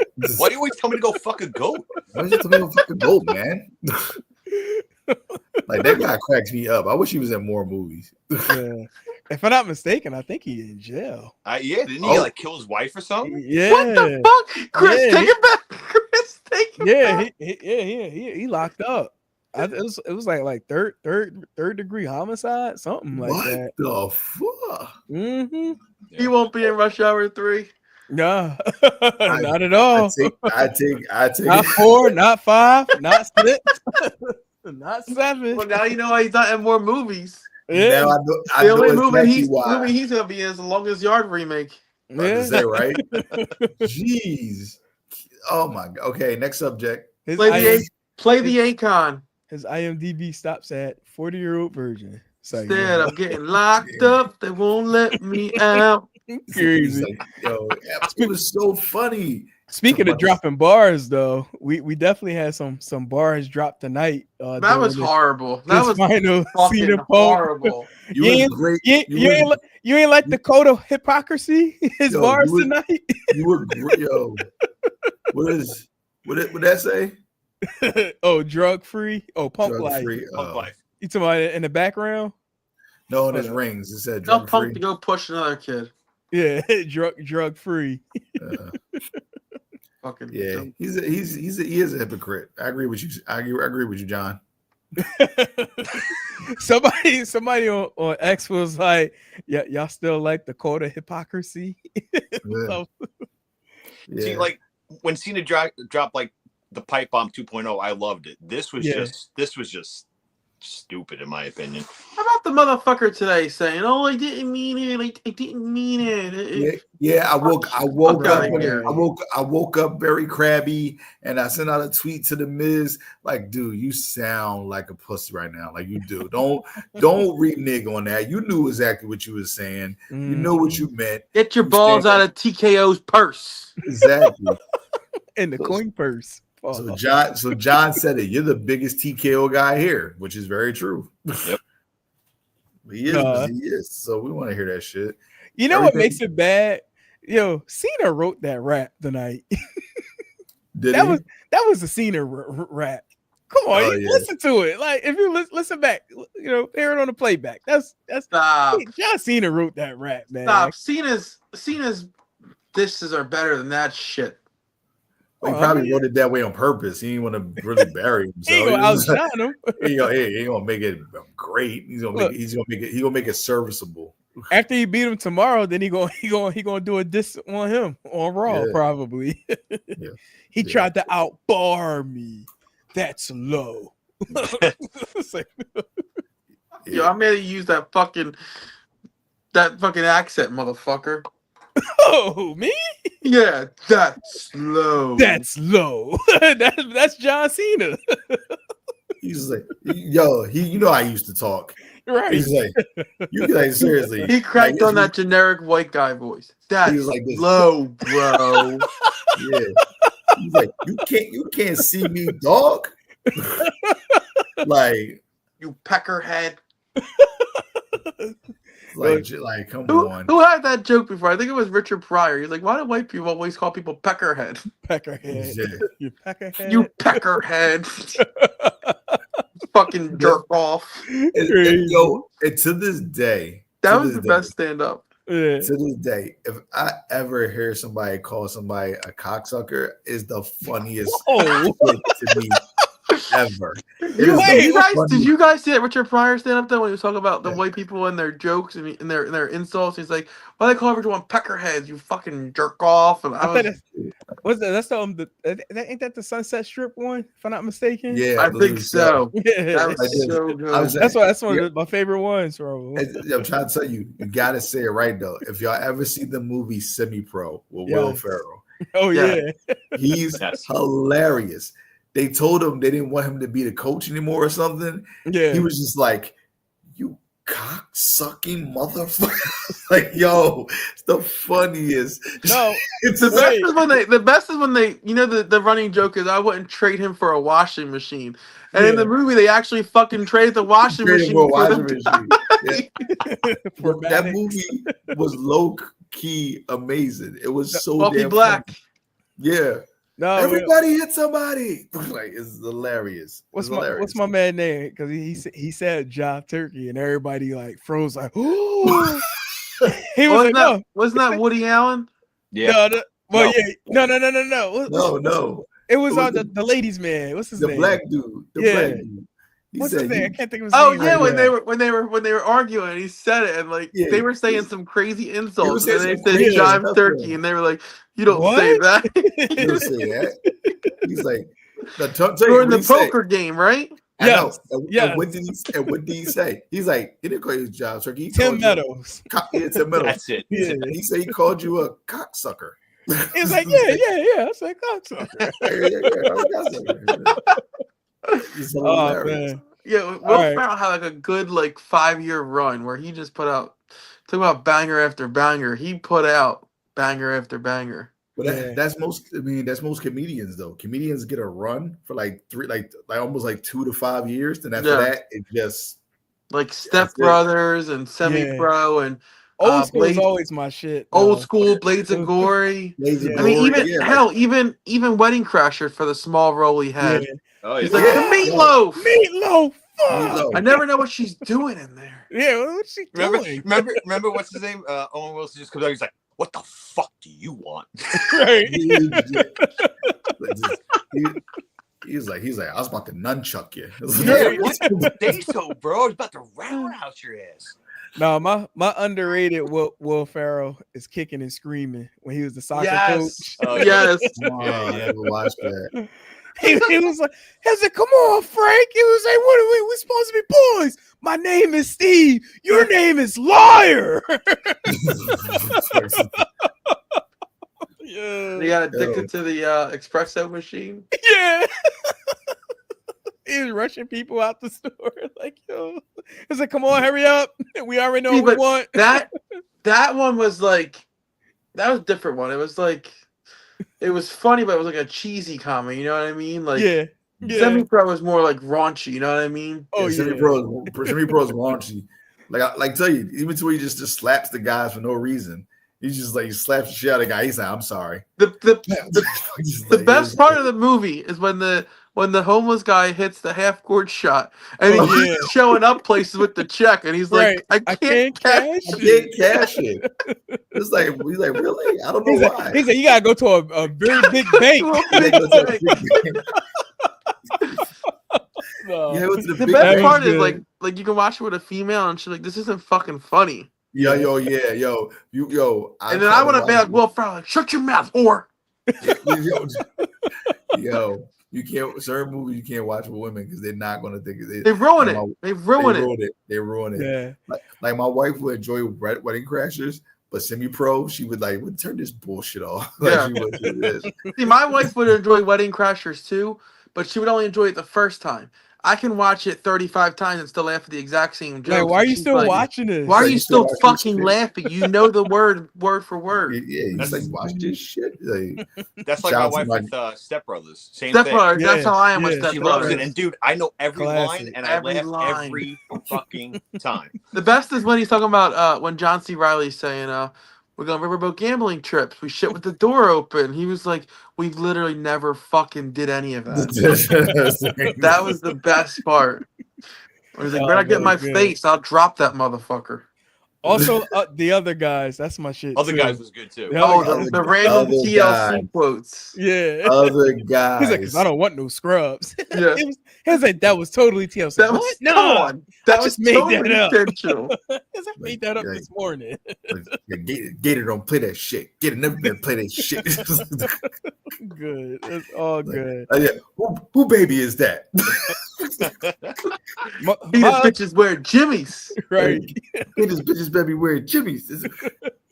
Yo, Let's fucking stop talking about CM Punk and move on to Night of Champions. This show's already. We already off the rails. I We've been forgot we off had to the talk. rails. I honestly forgot we had to talk about that. All right, go ahead. Also, I mean, to tie it into wrestling and still Will Ferrell, the movie Daddy's Home. Did you know that the woman who got hit with a basketball is actually a former TNA wrestler? Knockout, if I'm not mistaken. Really? Yeah. Really? Yes, sir. Ooh. Do your homework. I'll let you come back and tell me. You can just tell me. No, I don't want to. No, no. I want you to fucking Philly stump the fans. I want you to redo the research. Check back in the 7th inning. We're gonna Google that right now.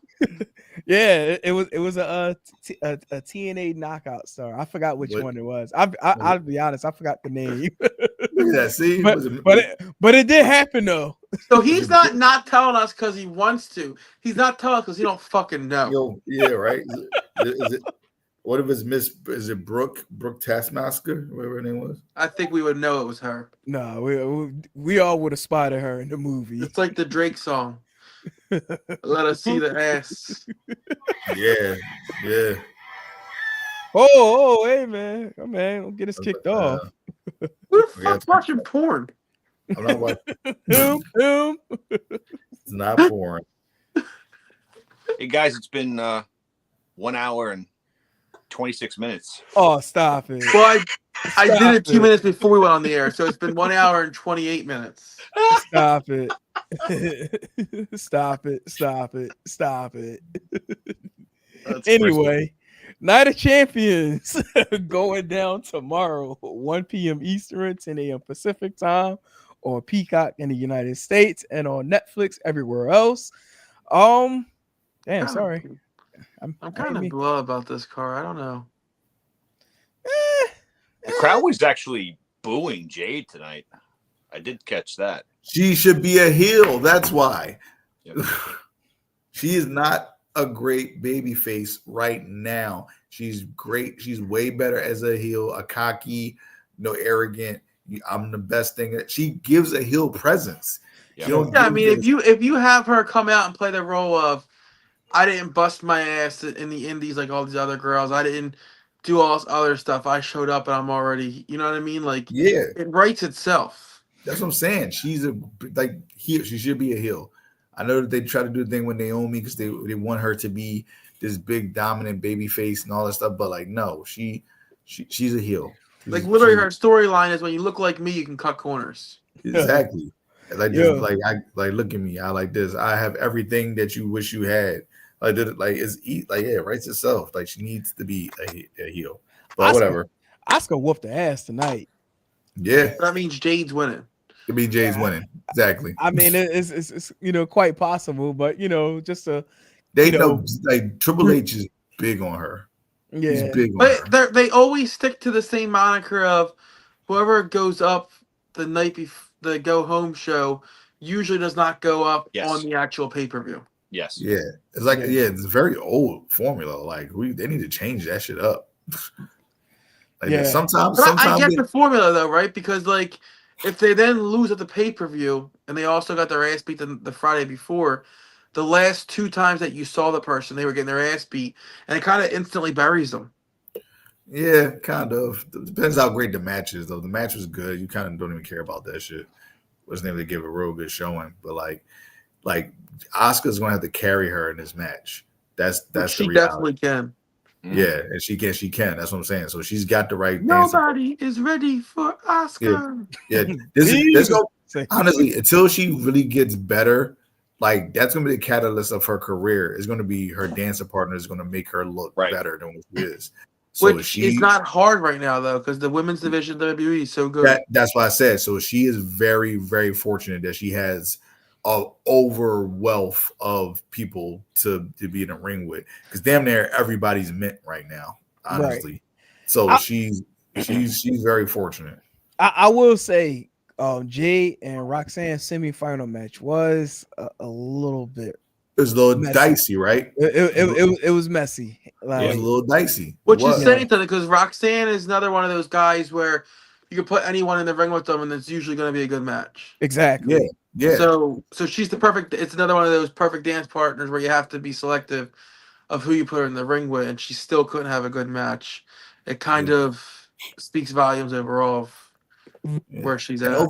And if they wrestle again, hopefully now they got like a better like feel of each other. So, and Roxanne is the shit, so she'll adjust. She'll kind of like figure out how to deal with her. Let me ask you this: is the lack of house shows hurting Jade? Absolutely. Like these house shows, Asuka and Jade would have probably been feuding for the past 3 months on the house shows to get this match perfect. I'll be honest. I think it's at a point where it's becoming detrimental to everybody. Agreed. Yeah, absolutely. Because you're traveling so much, and then when you're not traveling, you're doing the shows. It's like when you actually have a time to actually work on the matches. Yeah. Like anything in life, the more you do it, the better you get at it. Even if you're not the best at it, you still can do it very well.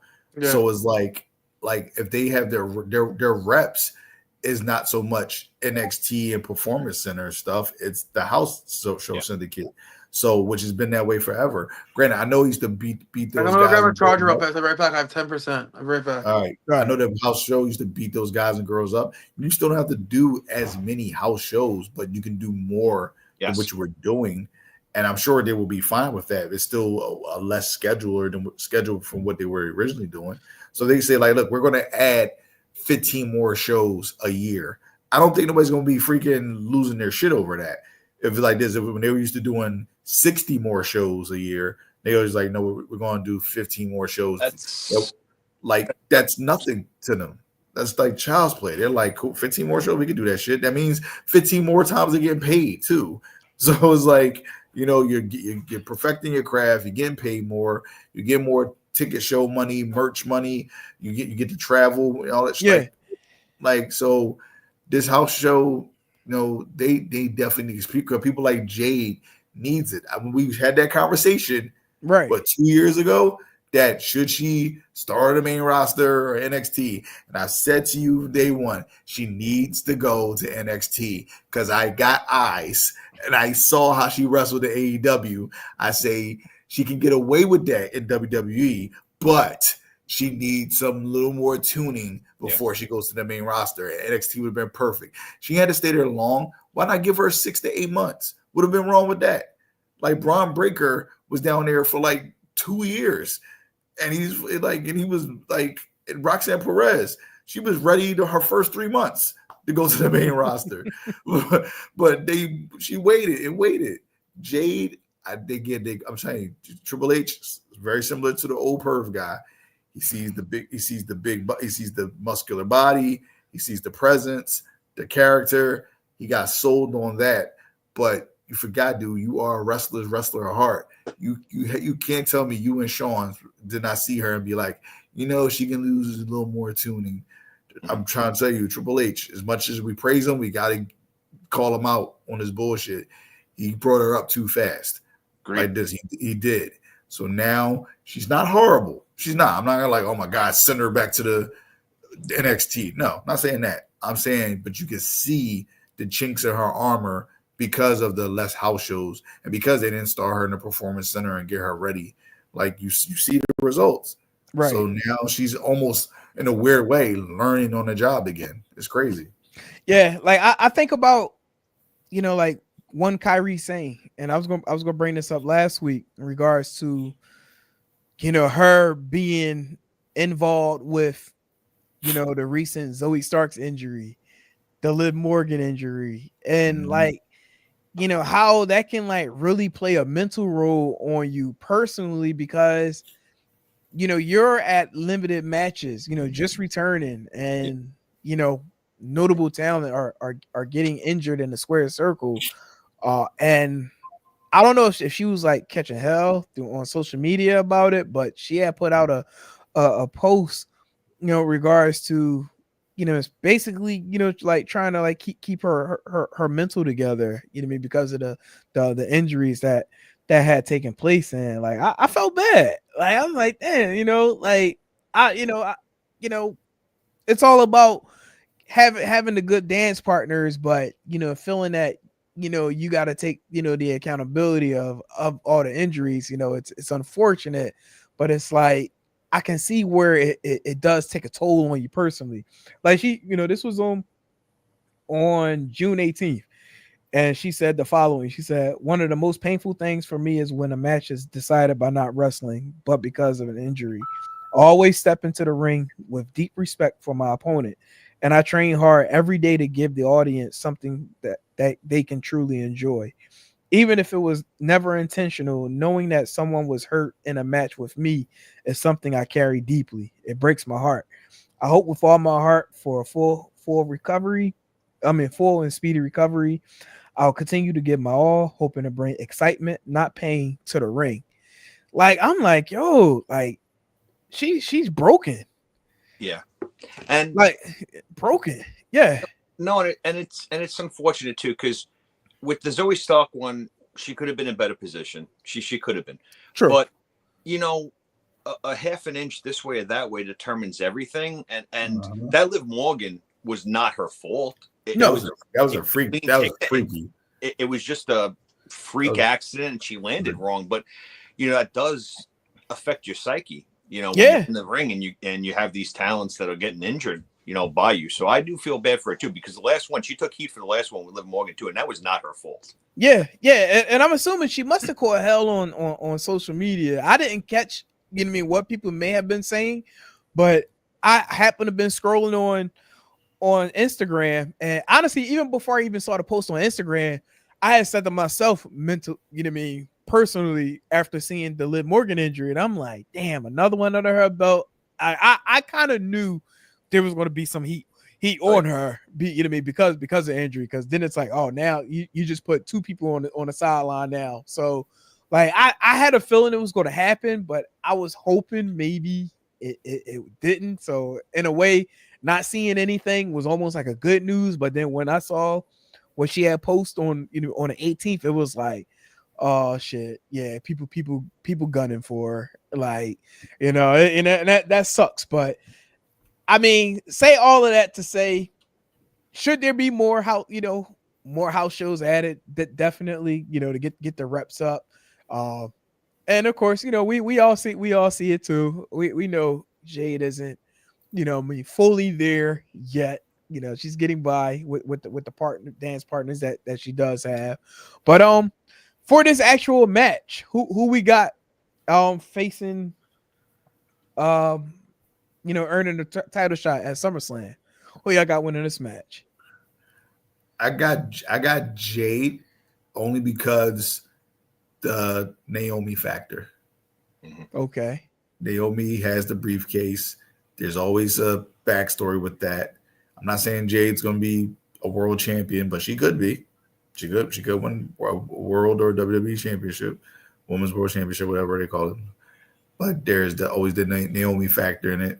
So I'm going to go with Jade. Asuka, she just came back. She's one of the best women's wrestlers that's ever done it.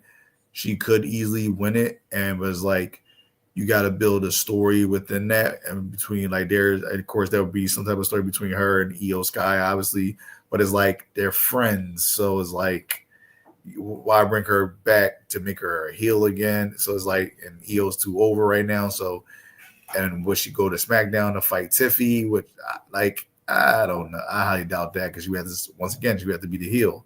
Right. So I don't think either or is going to do that. So to me, I would think Jade is just the most likely one. And like I said, I told you, Triple H is just big on her.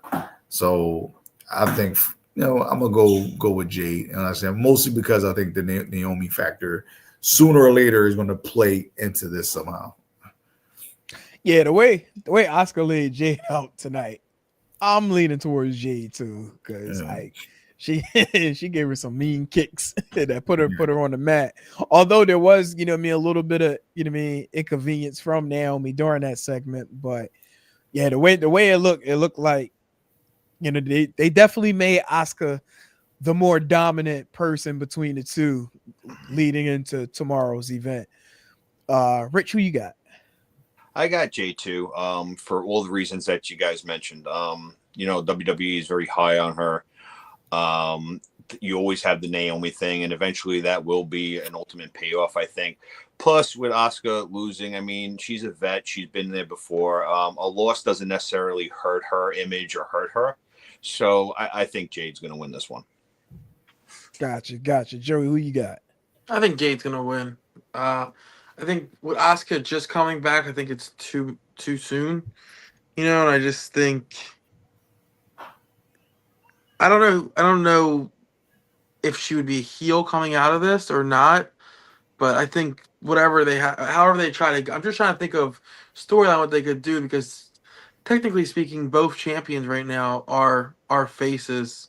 Yeah. Even though Tiffany's kind of like that little bit in between type thing, they're both faces. I don't know how they would work it, but because realistically, all 4 women are faces, honestly.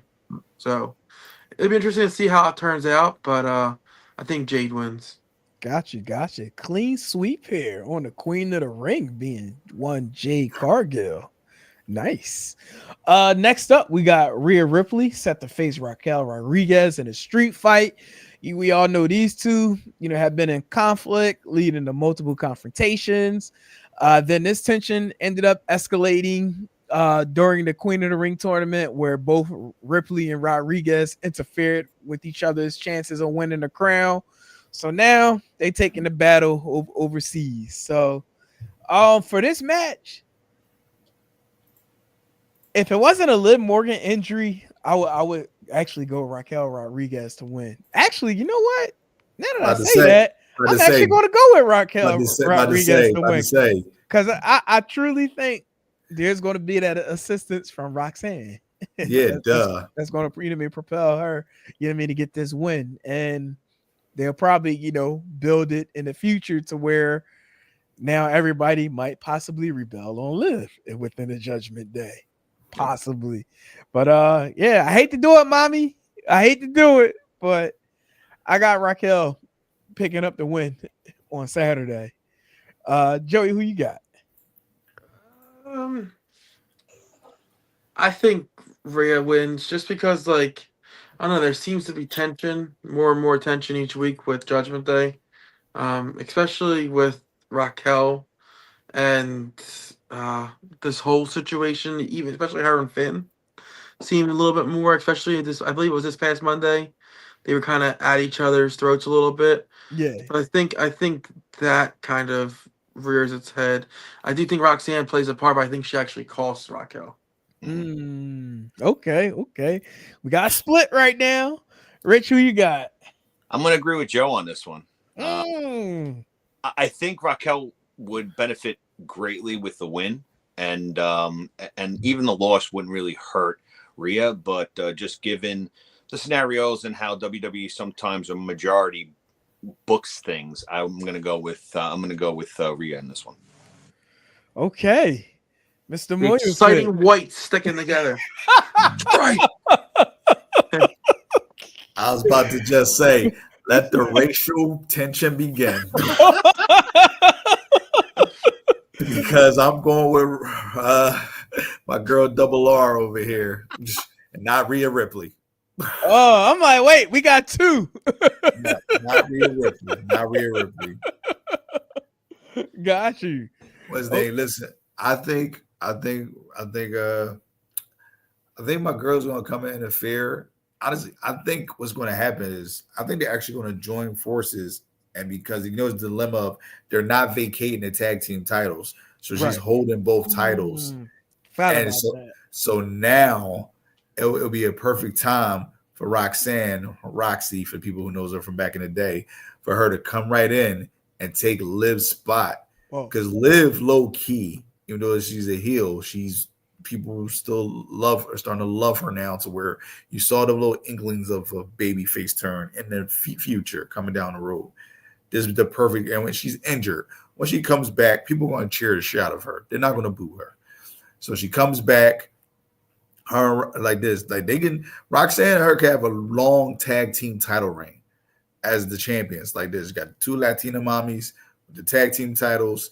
You got still Dominic in the mix with this. He can start catering to Roxanne more and taking over Liv's spot, because that's what Dom does. he goes to the next woman. I mean, so like this is just kind of the same rinse and repeat type thing, but it works because they just know how to play the character. So I think Rhea's going to take the loss, but it also protects her because Rhea don't lose, at least not straight up. So if somebody interferes and she loses that way, protects Rhea, boosts my girl over here, and then it continues the story for something down the road with Liv and all that stuff. So I'm just gonna go with that. And because for some reason WWE, when they have these Saudi shows, for some reason with the women, they always go in a different direction. You be looking at the girl who you think is going to win, and she always loses and never fails. I don't know why they do that, but they do. Anytime there's a Saudi show or a show like across seas, like it's always the upset win. It never fails. Remember, Bianca lost to Asuka that 1 year. Interesting. All right, so we got a split here. We'll see. 2-2. See what happened. With this match, I'm more interested in this match now more than any match on the card now, just to see what the outcome. Somebody's going to be bragging next Friday. Yeah, right. PSA for the people who are watching: Joe and Rich are officially no longer allowed to come to the cookout. Sorry. That's not true. Y'all could come to the cookout. Well, Joe, you're a local guy, so that's bad. We don't want to come to your cookout anyway. Too much different seasonings. Crazy, man. Don't act like you don't like that adobo. Stop playing. That Lori's. Put that shit on everything. You ain't lying. Next up, we got Karrion Kross going up against Sami Zayn. We all know Kross has first thing a back bump wins the match. Yeah, right. Ring the bell. Ring the bell. Yo. For those who don't know, Kross, he's been ridiculing Sami Zayn over the last few months, as far as his failures to become a champion. After Zayn's lost to Randy Orton in the King of the Ring semifinals, Zayn, have since challenged Kross to a match at Night of Champions. Rich, I'm gonna go to you first. Who you got winning this match? I don't know. I'm back and forth with it. I think both guys can use the win. Just the way that it's been portrayed, I'm going to say that Sammy wins. I just, given where they are, I think he wins. But like I said, it's a toss-up. It could go either way, honestly. I'm actually going to go with Karrion Kross in this match. I think this is probably going to be the loss that takes Sami Zayn over the edge, and we may actually not see Sami for a little while after this loss.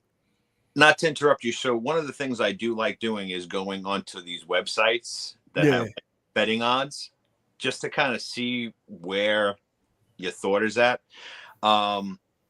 So right now, who do we go over so far? We went over Jade and Asuka, right? Yeah. Jade, Rhea and Raquel. So Jade is a -500 favorite to beat Asuka. So a lot of people are agreeing with that. Rhea is a 700-1 favorite against Raquel. So a lot of people think Rhea is going to win, and Sammy is -300. Shout out to XBet. That's where I'm looking right now. Okay. But I love looking at it. Actually, there's a lot of like big favorites here. There's no real like close matches where the odds are pretty even, actually. Where they got the Karrion Kross Sami Zayn match at? They got Sami Zayn at -300, Kross at +200. So they got Sami Zayn as a 3-1 favorite. That's almost a little bit of a toss-up. Interesting. Yeah. So wait, so who did you have winning? I had Sami Zayn, but that's not Sami Zayn. Okay. Where this match is, I think Sammy has to win. Considering his background and what he supports and where he supports. Right. I don't think WWE wants to piss off Saudi. And I think Sammy wins. Good point. Yeah. I think Sammy wins. I'm going with Sammy. I think Sammy wins. Caveat, if Karrion Kross doesn't take a Blue Thunder bomb, then I know something's up. I'm like, oh, he did. Oh, okay. He don't take if he doesn't take a blue thunder bomb, we know he's never getting pushed. All right. Well, I'm the lone carrying cross on this one. I'm And this rooting is like for you, AJ. I carrying have like cross. AJ Styles real quick in that picture. He I definitely know did. a little bit. I had to do a double take earlier. I was like, wait, ain't AJ not fighting? Like, wait a second. My boy. Next Freaking up, goat. we got the United States champion Jacob Fatu facing Solo Sikoa.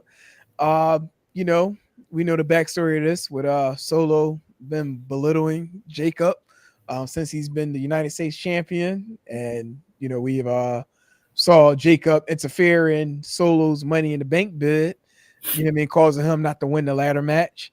And also we've had recently with Solo and Mateo attacking Jacob Fatu. Hence tonight we had Jacob getting a little bit of revenge on JC after he had defeated Jimmy Uso. But I kind of let the cat out of the bag earlier, as far as like who I got winning this match. So for some reason, I don't know, I just got this gut feeling somehow, some way, Big Jim is going to cause Jacob Fatu the United States Championship, and we'll have a new champion by the end of the night, being one Solo Sikoa. Chris, I'm gonna go to you first on this one. Who you got winning this match? I'm still rolling with Jacob on this one. I think he will lose the United States Championship to Solo, just not tomorrow, the Night of Champions. I think it will be more like kind of on a bigger scale type of event. I mean, honestly.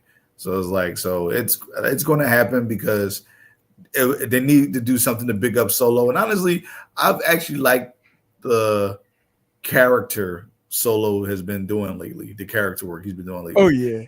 Yeah, so now it's not so much the serious tribal chief that he actually got a little goofiness, like he's showing some personality and with the seriousness of his character, which I like. So I think he will get that. I think he will, because it will boost him up a little bit. So I don't think he's going to win tomorrow, but I think he is the one who's going to take the U.S. title off of him eventually. So for tomorrow, I'm going to roll with Jacob. Got you. Joey, who you got? I think Jacob wins here. I think Jimmy does get involved, but I think he comes out and makes the save for Jacob to kind of further convey to the crowd that Jacob is now a face, and that he's who, sometimes you gotta kind of, the WWE has to steer the fans in a direction. They have to kind of tell them what's going on, and I think Jimmy helping Jacob kind of etches home that Jacob is now a face.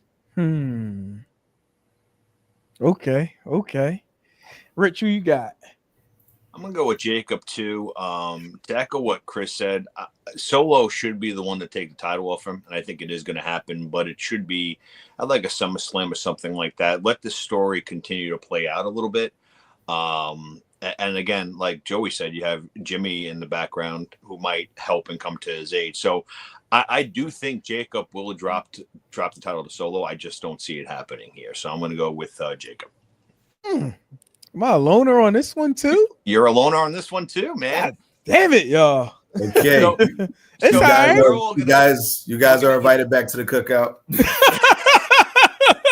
Yeah. Meanwhile, this guy's getting put on the watch list. Y'all kicking me out. I gotta watch the cookout over the fence. Like, hey, y'all. Yeah, we'll send you a plate, brother. We'll send you a plate. I'm like, hey man, can you spot me a rib? We're sending you a plate of just potato salad. That's fine. As long as it's my mama's.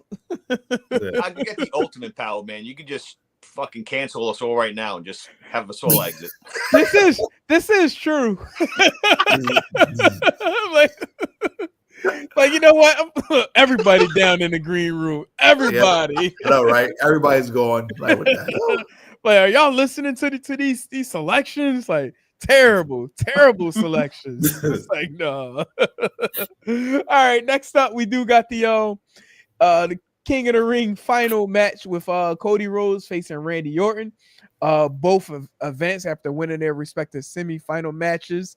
Orton defeating Sami Zayn and Rhodes triumph over Jey Uso on Monday. Again, the winner will be crowned 2025 King of the Ring and will earn a world title match at SummerSlam. Oh man, I'm curious to hear what y'all got for this one. Mr. Joey Woods, who you got? I'm going with Cody just because Randy just lost the title match to Cena not too long ago, and the winner of this gets a title shot. I'm going with Cody. Okay. Mr. Rich Michaels. I agree. I'm going with Cody. You know, a loss for Randy doesn't really hurt, and you know, you get what you're looking at SummerSlam, which was ultimately, I think, Cody and Cena from the get-go. So I don't see any way that Cody Rhodes loses this match. Okay. Mr. Moyo Fit. Yeah, it's gonna be Cody. Like Randy, like I said, Randy at this point in his career, it don't matter how many times he loses, he's still gonna be over. Like people like he does an RKO, people forget what he did 5 minutes ago. I mean, so he's who he is at this point. Cody's the guy. Like I said, he's the guy. He's gonna win King of the Ring. People want to see him and John Cena rematch. So it's the better story. So Cody takes this one. I mean, you would know you're wearing his fucking merch. It's like, wait, so send me a check. I'm messing with you. No, I got Cody. Imagine your boys merch and fucking said Randy Orton's gonna win this. Yo, that would be great. Yeah, right. Like, if Cody's watching this, because we know he is. like Cody's greatest. Oh man, great wrestler. But I'm going with Randy Orton. But no, I'm completing the well, it won't be a trifecta, but I got Cody Rhodes winning as well. I think this will be his relaunch as far as his quest for the world title. So I got him winning and going into SummerSlam for, with the world title shot. Yes, since Cody's been back in WWE, he's been winning a lot of major stuff, like 2 Royal Rumble wins back to back, WWE Championship for over a year run. He wins that big ass belt in Saudi, which doesn't mean shit, but still. And he held one time, and he held one time. Haven't held again. Yeah, they gave him a ring. They gave him a nice ring. And now potentially can be King of the Ring. So when he said I went from being undesirable to undeniable, that's the most truest words ever spoken by an in-ring competitor. Like, seriously. This man was Stardust, and now he's the face of the company. It's crazy. Right. All right. And finally, we got the one last match over in Saudi between Mr. John Cena going up against the Code of Hypocrisy. It's like the GOAT versus the hypocrite. Mr. CM Punk. Now, I mean, we all know they claim this is the final chapter of this rivalry. Yeah, right. Yeah, right. Look, they say that Saturday. Then on Monday night, the rematch of all rematches. The greatest match of all time. Right. But for this, I got Cena retaining. I definitely don't see. Really? Yeah. Yeah. So comes by surprise, huh? No. So on this website, yeah, John Cena 30-1 favorite to win. Yeah. Oh wow. Pretty much tells you all you need to know. Yeah, right. Yeah. Sounds about right. That's right. Like put everything in your bank account on John Cena on Saturday. Yeah. Oh, $10. Look, I say that now, and then somehow next thing you know, and new, like what? Damn it, lost $10. I'm like, who opening y'all door so I can live?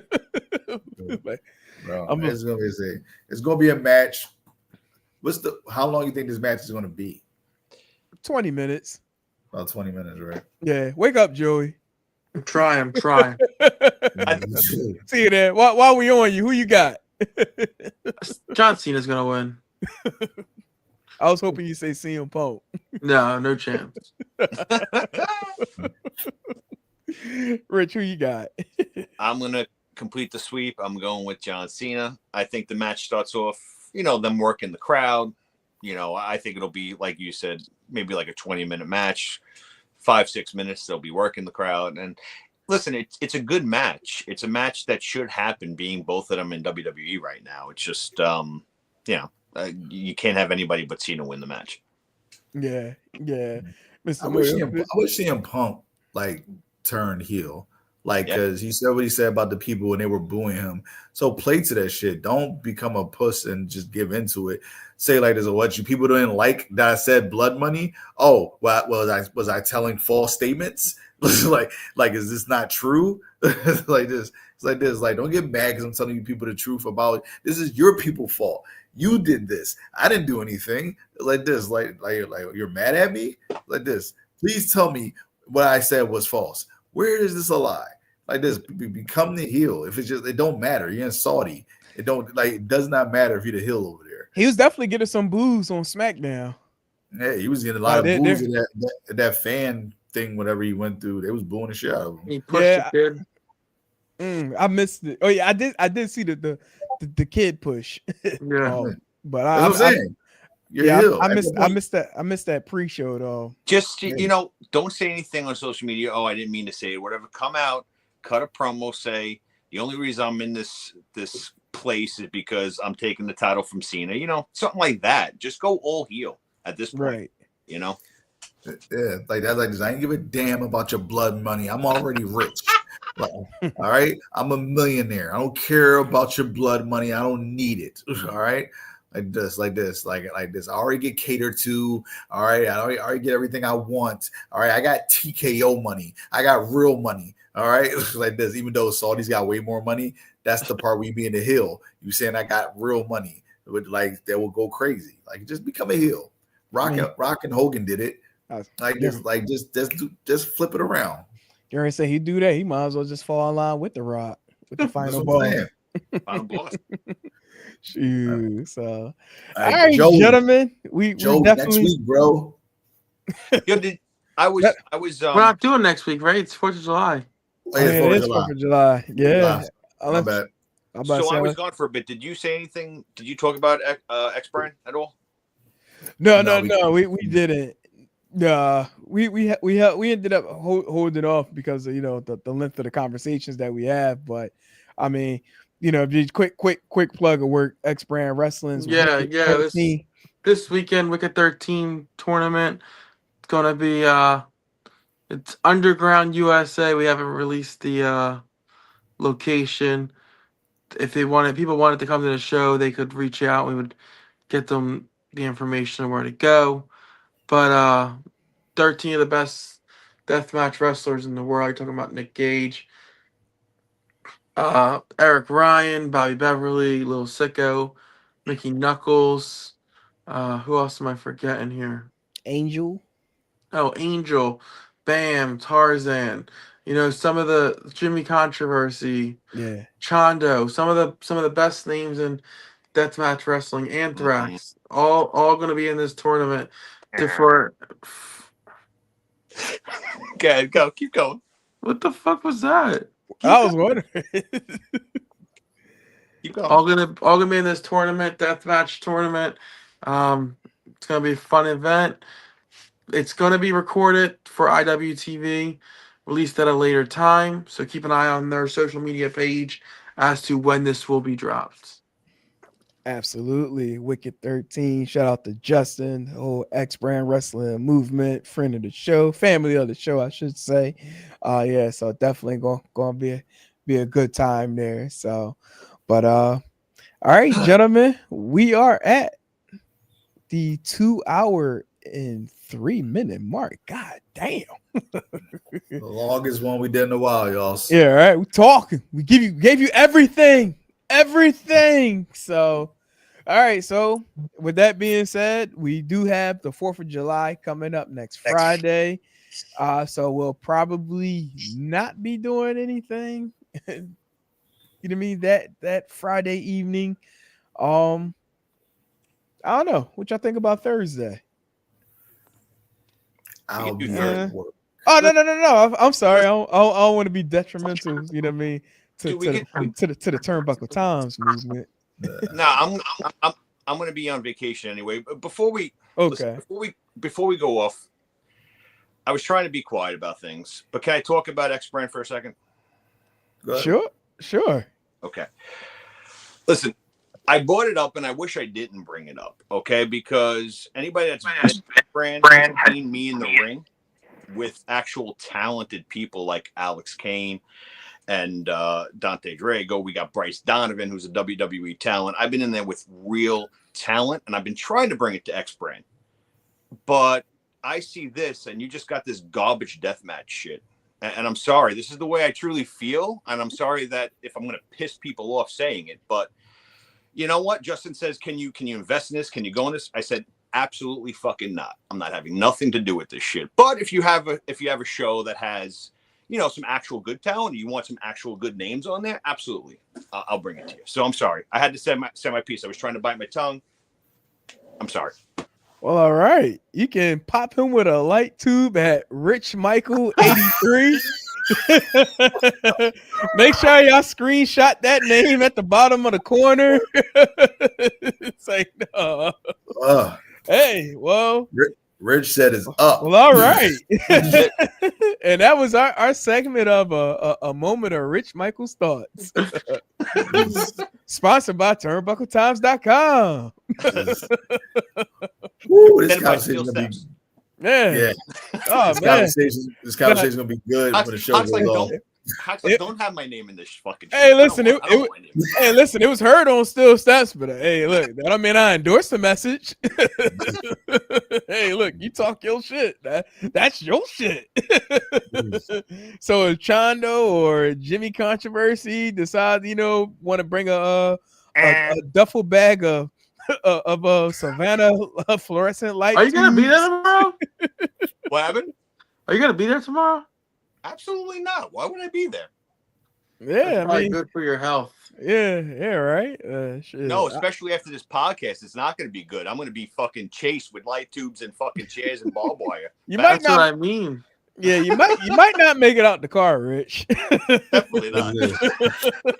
Yeah, if you're not on the show for the next 3 weeks, we'll send like a fucking 411 or whatever it is. Wellness check.